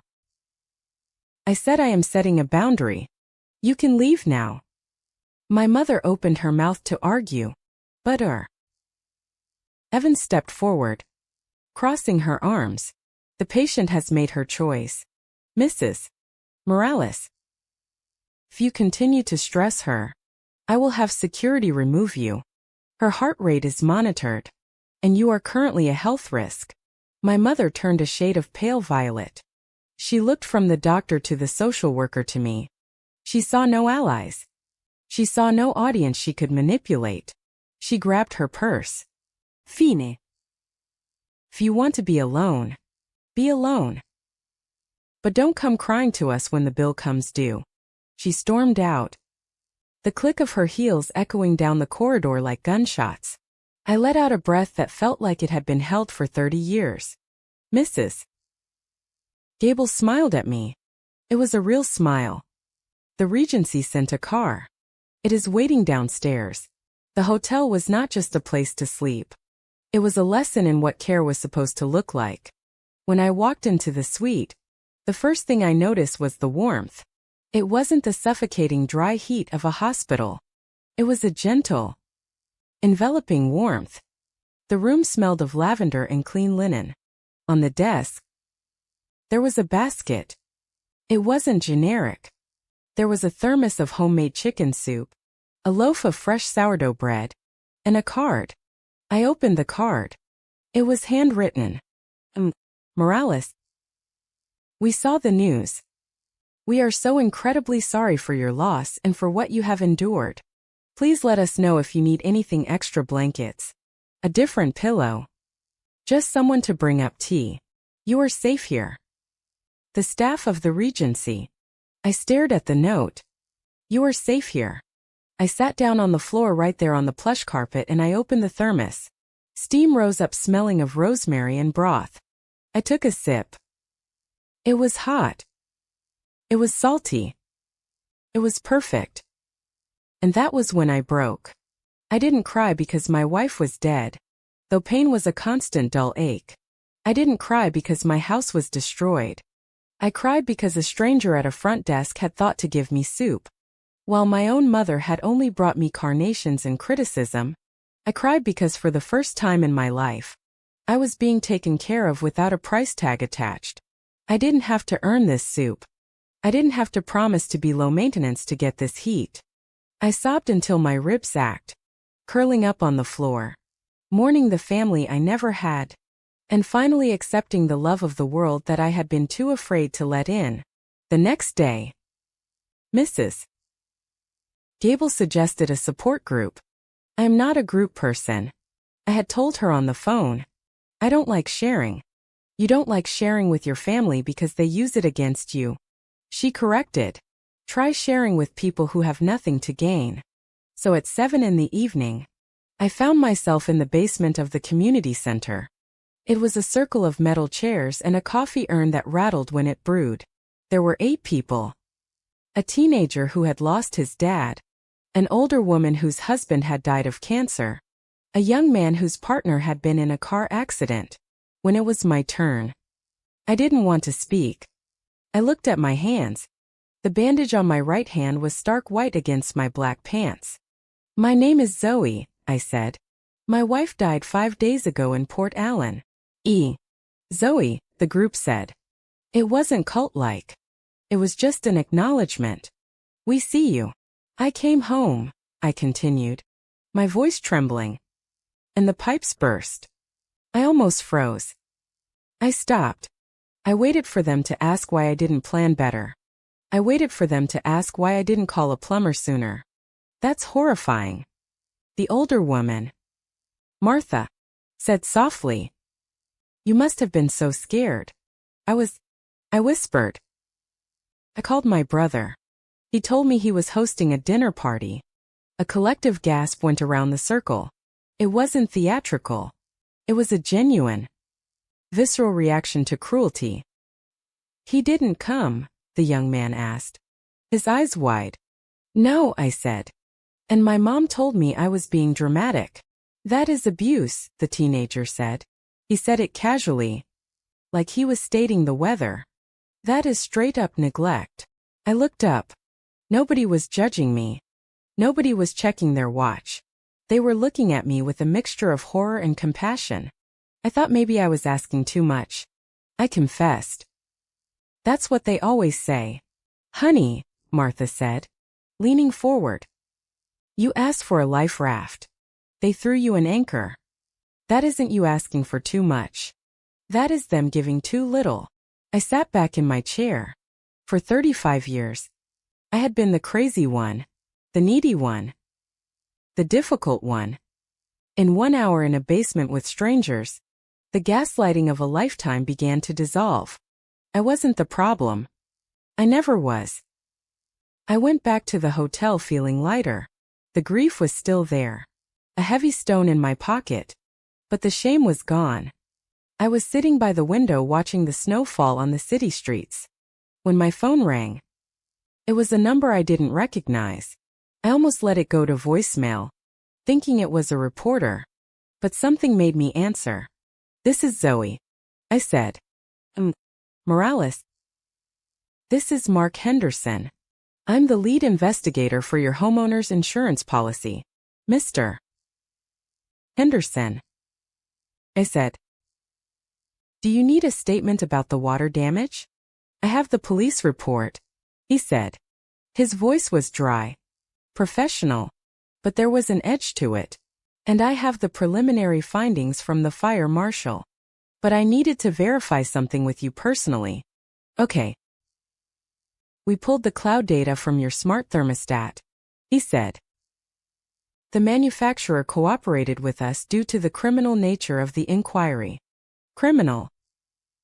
I repeated. Yet, Morales. The logs show that your heating system wasn't just turned off. It was set to vacation mode with a hard override on the safety temperature limits. But here's the thing. I held my breath. The command was sent from a mobile device. He continued. It was sent on Tuesday at 2:17 in the morning. That was 3 days ago. I was in Port Allen. I said I was asleep or trying to sleep. We know. Henderson said the IP address of the device that sent the command wasn't in Europe. It was local. It traces back to a residential internet provider right here in the city. Can you tell who it was? We are cross-referencing the MAC address of the device now, he said. But the login used was a guest profile. Someone who had the password to your system. Only my family has the password, I said. The words tasted like ash in my mouth. That is what we suspected, Henderson said. There is one more thing. The command was sent exactly 14 minutes after you texted your family group chat that you were staying in Europe for the funeral. Almost as if someone realized the house would be empty and decided to optimize the opportunity. Thank you, Mr. Henderson, I said. We are going to deny any claim from a third party, he added. And we are turning this data over to the district attorney. This is insurance fraud. Morales. An attempted reckless endangerment. Do it, I said. Do whatever you have to do. I hung up. I sat there in the silence of the hotel room. They hadn't just ignored me. They hadn't just been lazy. They had actively turned off my heat. They had waited until I was 4,000 m away, bearing the love of my life. And they had clicked a button to destroy my home. Why? To save money on a bill they promised to pay to punish me for leaving, or just because they could? My gaze landed on my suitcase, the one I hadn't opened yet. I walked over to it. I unzipped the front pocket.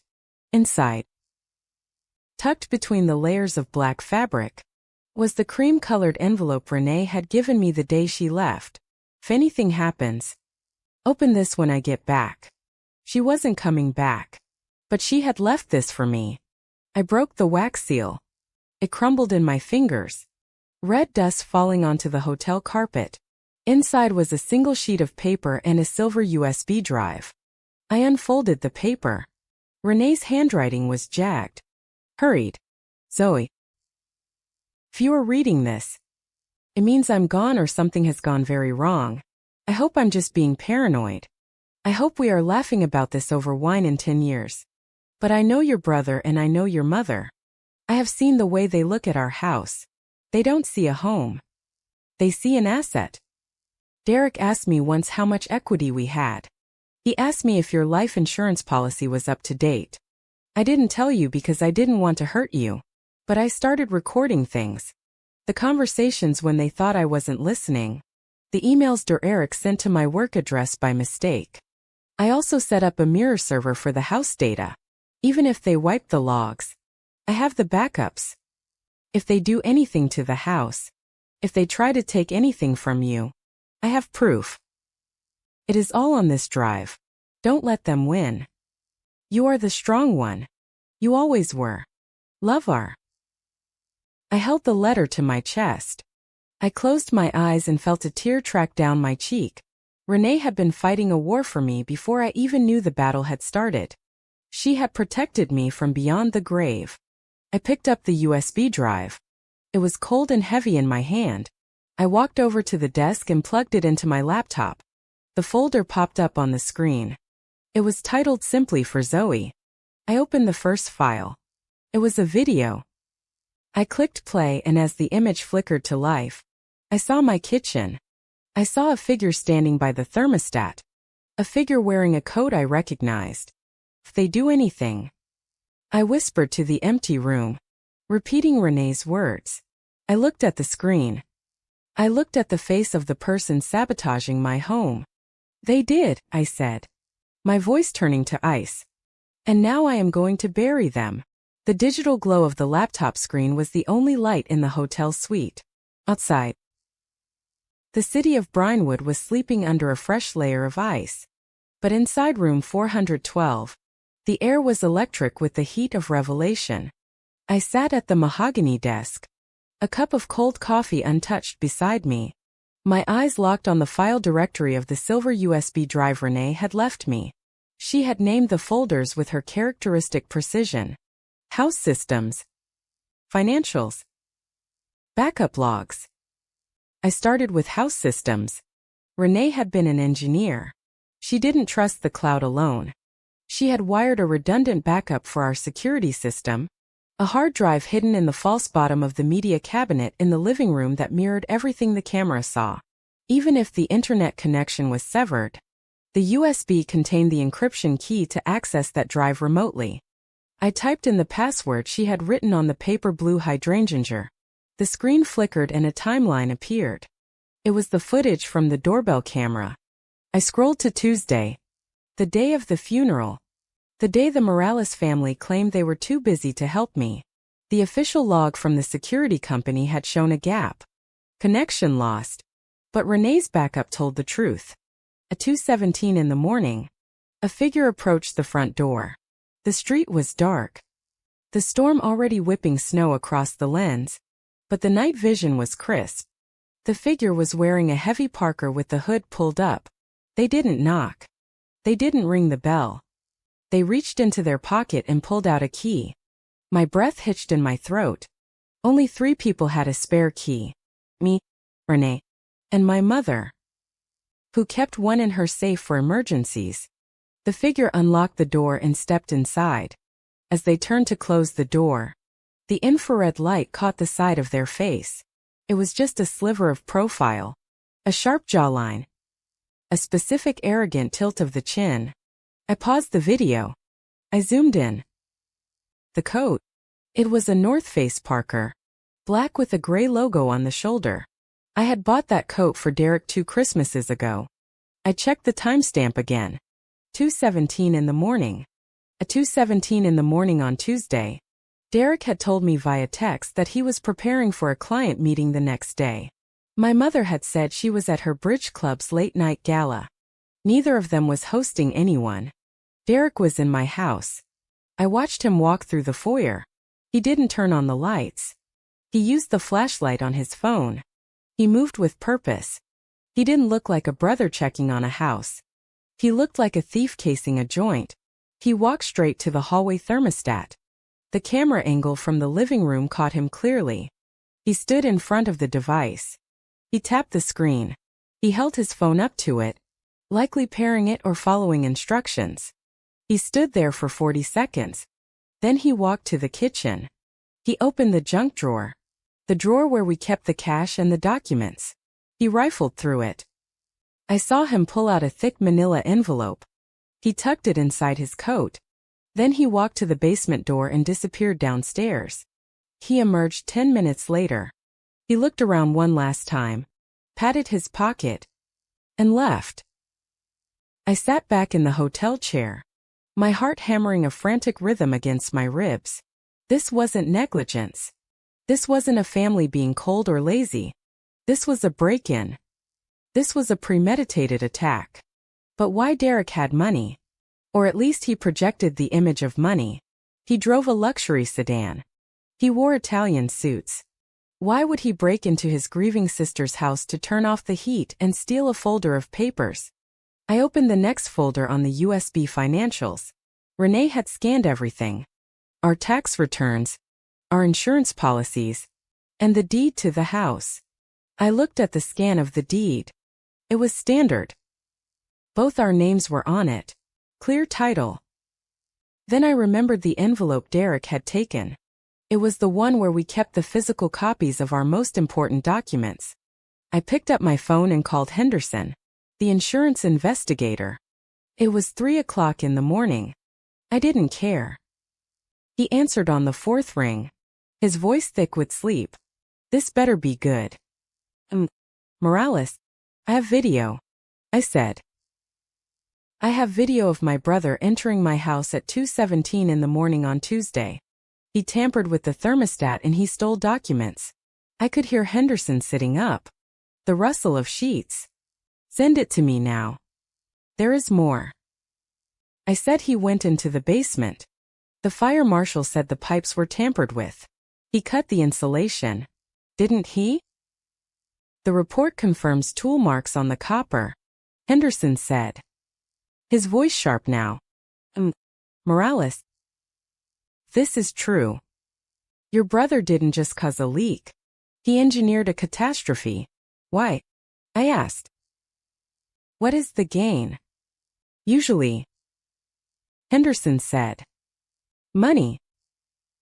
It is always money. Let me run a check on something. I will call you back. I hung up and opened a new browser tab. I searched for Derek Morales and liens. Nothing public. Then I searched for North Glass Systems, the company where I worked, and where Derek had recently been rejected for a consulting gig. Nothing. I decided to check my own credit report. Renee had insisted we freeze our credit before she left. But I had unlocked mine last week to apply for the funeral loan. I logged into the credit bureau. My stomach dropped. There was a hard inquiry from a private lending firm called Apex Capital dated 3 days ago. The status read approved. Amount $150,000. Collateral real estate property 14 Oak Street, Brinewood. My house. Someone had taken out a second mortgage on my house while I was in Europe burying my wife. My phone rang. It wasn't Henderson. It was a number I didn't know. But the caller ID said Vance Associates. I answered. Zoe Morales. A man's voice. Smooth. Aggressive. Yet, this is Silas Vance. I am a criminal defense attorney. But today I am calling because Marlene Shaw contacted me. She said you might need a shark. Marlene. That woman was a guardian angel in snow boots. I think I am being robbed. I said. By my family. I know. Vance said. I did a quick pull on the county clerk's digital filings this morning when Marlene told me the situation. There is a lien recording pending on your property. The paperwork was submitted electronically on Tuesday. How? I asked. I was out of the country. I didn't sign anything. That is what I wanted to verify. Vance said the signature on the application is digital authenticated by a phone number. I am guessing it is your old number. The one on the family plan. I felt the blood drain from my face. I had switched to my own plan years ago. But my parents still kept the old line active for emergencies. Or so they said. They used the old line to authenticate the signature. I realized they forged my consent. Here is the timeline I'm seeing. Vance said. Your brother Derek is underwater. I asked around. His startup is bleeding cash. He owes money to private investors who don't send polite letters. He needed capital fast. The pieces slammed together in my mind like a car crash. Derek was broke. He needed $150,000. He couldn't get a loan. But I had a house with equity. He waited until I was gone. He waited until I was distracted by the worst tragedy of my life. He used the family account to forge my digital signature and take out a loan against my house. But he needed the physical deed. The lenders like Apex Capital often required the original document to be surrendered for high-risk loans. So he broke in. He stole the deed and then the flood. The water. I whispered. Why the water? Distraction, Vance said. And destruction of evidence. If the house floods, papers get ruined. If you come home to a disaster, you are too busy dealing with contractors and insurance to check your credit report. Or maybe he hoped the damage would be so bad the house would be a total write-off, and the insurance payout would cover the loan before you ever noticed it. He tried to destroy my house to hide a theft. I said he left me to freeze to cover his tracks. It is grand larceny. Vance said identity theft, mortgage fraud, arson by proxy, and attempted manslaughter given the carbon monoxide. What do? You go on the offensive, Vance said. I am drafting a temporary restraining order. We are filing an emergency motion to freeze the loan disbursement. And we are sending a preservation letter to the phone company, the alarm company, and his bank. We lock everything down. Do it, I said. I need one more thing. Vance said. I need you to go to the police. Henderson is already talking to them. But you need to file the formal complaint. Can you do that? Yes, I said. I hung up. I looked at the video on my screen. Derek, standing in my hallway, checking his watch while his sister was burying her wife. He didn't look remorseful. He looked efficient. My phone buzzed again. It was Henderson. I listened to the calls. Henderson said the insurance service line records everything. On Monday, a man calling himself W.D. Morales called to put a temporary hold on the heating service for your address. He claimed the house was vacant and winterized. My father. I said he authorized it. Henderson confirmed. He gave the account PIN. The PIN is the last 4 digits of your social security number. My father helped. My mother knew she had the spare key and Derek executed it.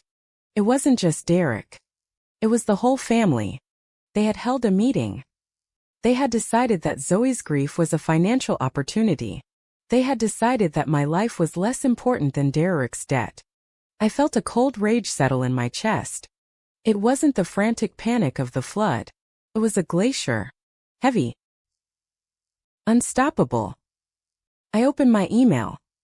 I composed a message to the bank, copying Vance and Henderson. I attached the video file. I attached the log of the thermostat. I wrote fraudulent activity report. Immediate freeze requested. I hit send. Then I texted the group chat. The Morales family line. I didn't scream. I didn't ask why. I sent one photo. It was a screenshot of the video. Derek's face clear as day, illuminated by the infrared light. His hand on my thermostat. I added one caption. I know. Then I watched the screen. The read receipts appeared instantly. Derek is typing. Mom is typing. They stopped. Then my phone rang. It was my mother. I stared at the screen. The picture of her I had set as the contact photo was from my wedding. She was smiling. But her eyes were looking past me at someone more important. I answered. Zoe. Her voice was sweet. Sickeningly sweet. It was the voice she used when she wanted to return a dress she had already worn. Zoe. Honey. Are you at the hotel? We were so worried. We just saw your text. That picture? It must be a glitch. Or maybe Derek was just checking on the house for you. Checking on the house. I repeated at 2 in the morning by cutting the insulation on the pipes. Zoe. Listen to me, she said. Her voice dropping an octave. You are tired. You are not thinking clearly. We can explain everything. It was a misunderstanding with the loan people. Derek was just trying to help manage your assets while you were gone. He was going to invest it for you. He forged my signature. I said he stole $150,000. It's a family loan. She cried. We help each other. Derek is in a tight spot. Just for a few weeks. He was going to pay it back before you even knew. Why do you have to make everything so legal? He turned off the heat. I said. He left me to die. He didn't know you were coming home that early. She snapped. The mask slipped. You changed your flight. If you had stuck to the plan, the house would have been empty when the pipes burst. It's your fault for coming back unannounced. Silence. She had just admitted it. She admitted they planned the destruction. She admitted they valued the house more than they valued me. Thank you, I said. I'm recording this call. Zoe. She screamed. Don't you dare. If you go to the police, you ruin your brother. You ruin his career. You ruin this family. Do you hear me? You will be an outcast. I looked at the freeze frame on my laptop. I looked at the dark eyes of my brother. The man who had been the protagonist of my life for too long. I am not an outcast, I said calm as the grave. I am the plaintiff. Zoe. Please, she begged. Switching tactics again. We can fix this. Dad will write you a check. We will pay for the repairs. Just delete the video. Don't let strangers into our business. I remembered Renee. I remembered her body in the hospital bed. I remembered the way she had protected me when I was too blind to protect myself. It is too late. Mom, I said. What do you mean? I already sent it to the insurance company. Elite. And the police are on their way to your house. Marlene called them. I heard a gasp. Then a frantic muffled sound, like she was covering the phone to scream at someone. You ungrateful little. I hung up. I blocked the number. I blocked Derek. I blocked Dad. I sat in the quiet room. The war was over. They just didn't know they had already lost. I picked up the USB drive and kissed the cold metal. We got them. Renee, I whispered. We got them. The conference room at the 3rd precinct was a windowless box painted a shade of beige that seemed designed to drain the hope out of anyone who sat inside it. The air conditioner hummed with a low, aggressive rattle. But for the first time in a week, I was not cold. I sat on one side of the metal table. To my right was Silas Vance, my attorney, who looked like a shark in a 3-piece suit.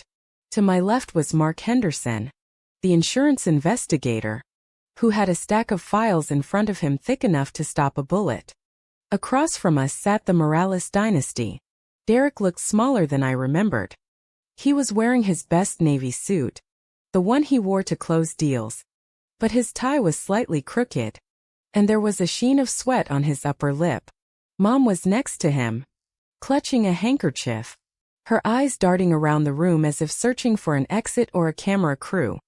Dad sat at the end, staring at his hands, his posture slumped.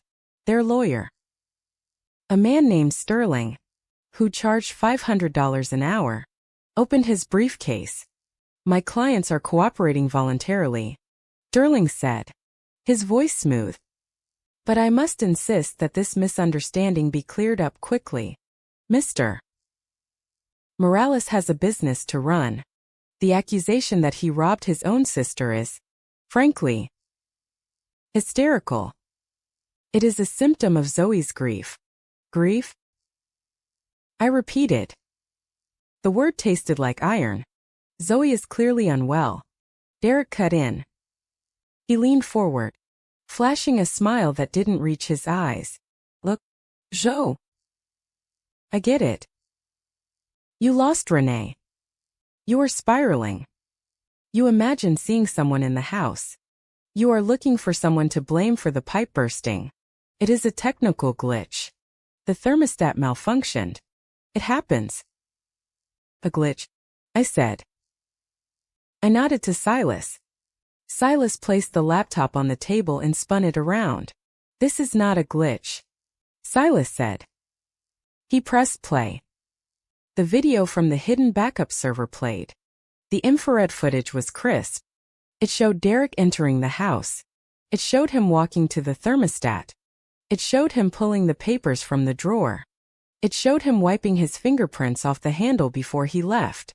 The silence in the room was absolute. That could be anyone, Derek stammered, his face draining of color. It is a guy in a hood. You can't see the face clearly. We can see the North Face jacket, I said. The one with the custom embroidery on the sleeve. And we can see the time. 2:17 in the morning. Coincidence? Sterling argued, though he looked less confident. You cannot convict a man based on a coat. We are not convicting him on a coat. Henderson interjected. He slid a piece of paper across the table. We are convicting him on digital footprints. Derek looked at the paper. The command to override the safety limits on the furnace was sent from a device with a specific MAC address. Henderson explained. That address corresponds to an iPhone 14 Pro. Your iPhone, Mr. Morales. And it was sent using the guest Wi-Fi password that, according to the router logs, had only been shared with 3 people. You, your mother, and your father. Technical error, Derek said, his voice rising in pitch. Someone hacked me. Spoofed my IP. And did they also spoof your location? Silas asked. Because we pulled the cell tower triangulation data. Your phone pinged the tower 2 blocks from Zoe's house at exactly 2:17 in the morning. At the exact moment the thermostat was tampered with, Derek flinched. He looked at his lawyer. Sterling closed his file. There is no defense for math. And then there is the loan. Silas continued. Relentless. $150,000. The application was signed digitally using the family phone line. The IP address for that application traces back to the Wi-Fi at the Brinewood Country Club, specifically the private lounge. Silas pulled out a photo. It was a still from the country club security camera. Here is Derek Morales sitting in the lounge at the time the application was submitted, Silas said using his laptop. The evidence wasn't just a pile. It was a mountain. It was burying him. My mother let out a sob. It was a loud theatrical sound. She reached across the table trying to grab my hand. I pulled back. Zoe, stop this. She pleaded. Look at what you are doing. You are destroying your brother's life. He made a mistake. He was desperate. Business has been hard. He was going to pay it back. He was going to fix the house. He cut the pipes. Mom, I said he didn't just borrow money. He tried to destroy the house to hide the theft. He filled the basement with water and the air with carbon monoxide. He knew I was coming home or he didn't care. He didn't mean to hurt you. She cried. He is your blood if you press charges. If you sue him, he goes to prison. Do you want that on your conscience? You are killing this family. Zoe, you are killing us over money. I am not killing the family, I said. My voice was steady. I am saving myself. I am choosing to live. And if his life is destroyed by the truth, then that is his doing, not mine. You are selfish. She spat, her face twisting into ugliness. Renee turned you against us. She always hated us. Renee saw you. I corrected. She saw you clearly. It is a lie, Derek shouted. He slammed his hand on the table. This is all circumstantial. You can't prove I knew about the pipes. You can't prove intent. Actually, a voice said from the end of the table. We all turned. It was my father, Wade Morales. He hadn't spoken a word since he entered the room. He reached into the inner pocket of his jacket. His hand was trembling. Wade. Don't. Mom hissed. Shut up. Dad ignored her. He pulled out a piece of paper.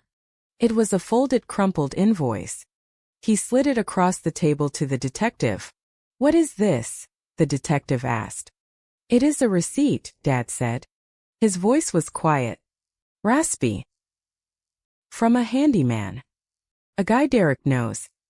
He paid him $500 last week. For what? The detective asked. For a consultation, Dad said. He looked up and for the first time he looked directly at Derek. On how to bypass the safety valve on a gas furnace without leaving tool marks. Derek's mouth fell open. Dad, you showed it to me. Dad said. You bragged about it. You told me you were going to ice the asset so the insurance would pay out the full value of the house plus the loan. You said Zoe would just think it was bad luck. You knew. I whispered. I looked at the man who had raised me. You knew he was going to gas my house. I knew he was going to break the furnace. Dad said. He looked down at the table. I didn't think you would be there. I thought you were staying in Europe. Mom said you were staying. And when I texted, I asked. When I said I was freezing. When I asked for a ride. Mom told me not to answer. Dad said. She said if we got involved, if we went over there, we might leave evidence. She said. Let her handle it. The colder it gets, the more likely the pipes burst. She said it was better for everyone if the house was a total loss. The room went dead silent. My mother sat frozen, her mouth open in a silent scream of betrayal. Why? I asked him. Why are you telling this now? Dad looked at me. His eyes were watery, old and tired. As I watched the news, he said, I saw them carry you out on a stretcher, and I realized I have spent 40 years letting Derek do whatever he wants because it was easier than fighting him. I let him take your spotlight. I let him take your confidence, and I almost let him take your life. He took a deep breath. I am tired. Zoe. I am tired of the lies, and I am tired of being an accomplice. He looked at the detective. I have the text too where he told me he cut the insulation. Take my phone. He slid his phone across the table. That was the nail. Derek stood up, his chair scraping violently against the floor. You old fool. You just incriminated yourself. Sit down. The detective barked. 2 uniformed officers stepped forward. This is entrapment. Derek screamed. He wasn't the CEO anymore. He was a scared child. Mom, do something. Mom just put her head in her hands and wept. Not for me. For the image that had just shattered. The police read them their rights. It was a blur of motion. Handcuffs clicking. Derek shouting legal threats that made no sense. Dad standing up slowly, offering his wrists without resistance. I didn't watch them go. I looked at the table where the USB drive sat. Evidence doesn't bleed, doesn't cry. But it screams the truth louder than any family gathering ever could. Silas walked me to the lobby. We have the restraining order, he said. The judge signed it this morning. They cannot come within 500 feet of you or your property. We have also filed for an immediate freeze on Derek's assets to recover the loan amount. You won't lose the house. Zoe. Thank you. Silas. I said. What will you do now? He asked. I have one more message to send, I said. I sat on a bench outside the station. The sun was coming out, melting the ice on the sidewalk. I opened my phone. I went to the Morales family line. It was silent. No one was typing. No one would ever type in it again. I attached the photo of the police report. I attached the screenshot of the log showing the heat being turned off. Type. Do not contact me. Do not send letters. Do not ask for forgiveness. Any communication goes through my lawyer. This is the evidence. This is the truth. I am not your daughter anymore. I am the witness who survived you. I hit send. Then I tapped the 3 dots in the corner. Leave conversation. Delete conversation. Block caller. I did it for Mom. For Derek. For Dad. I deleted them from my phone, and then I stood up and deleted them from my life. The taxi ride back to Brynwood was quiet. The contractor Silas had hired was a miracle worker. In 3 days, while I was at the hotel, they had dried out the basement, patched the ceiling, and replaced the furnace. I walked up the driveway. The snow was melting, revealing the dead grass underneath. I unlocked the front door. I stepped inside. It was warm. The air was set to 70 degrees. It smelled of fresh paint and drying wood, but mostly it smelled like safety. I walked into the living room. The sun was streaming through the shears, illuminating the dust motes dancing in the air. I walked to the mantel above the fireplace. I reached into my pocket and pulled out the small velvet box I had carried with me from Port Allen. I opened it. Renee's wedding band. Simple gold. Scratched from years of typing and gardening. I placed it next to the framed photo of us, the one taken in Brighton Harbor. The day she spilled the coffee. We were laughing in the picture, young and unaware of the time we wouldn't have. I touched the glass of the frame. You were right, I said aloud. My voice didn't echo. The house absorbed it, holding it close. They didn't change. They didn't care. I looked at the thermostat on the wall. The numbers glowed a steady, bright orange. But I listened. I whispered. I opened the envelope. I fought back. I felt a weight lift off my shoulders. A weight I hadn't realized I was carrying since I was 6 years old. The weight of trying to be good enough. The weight of trying to be seen by people who were blind. I was alone in the house. But for the first time since Renee died, I didn't feel lonely. I felt free. Chose me. Renee. I said. A tear finally sliding down my cheek. Not a tear of grief, but of release. And this time, I am not saying no worries. I am not apologizing for being alive. I turned away from the photo and walked into the kitchen. I turned on the radio.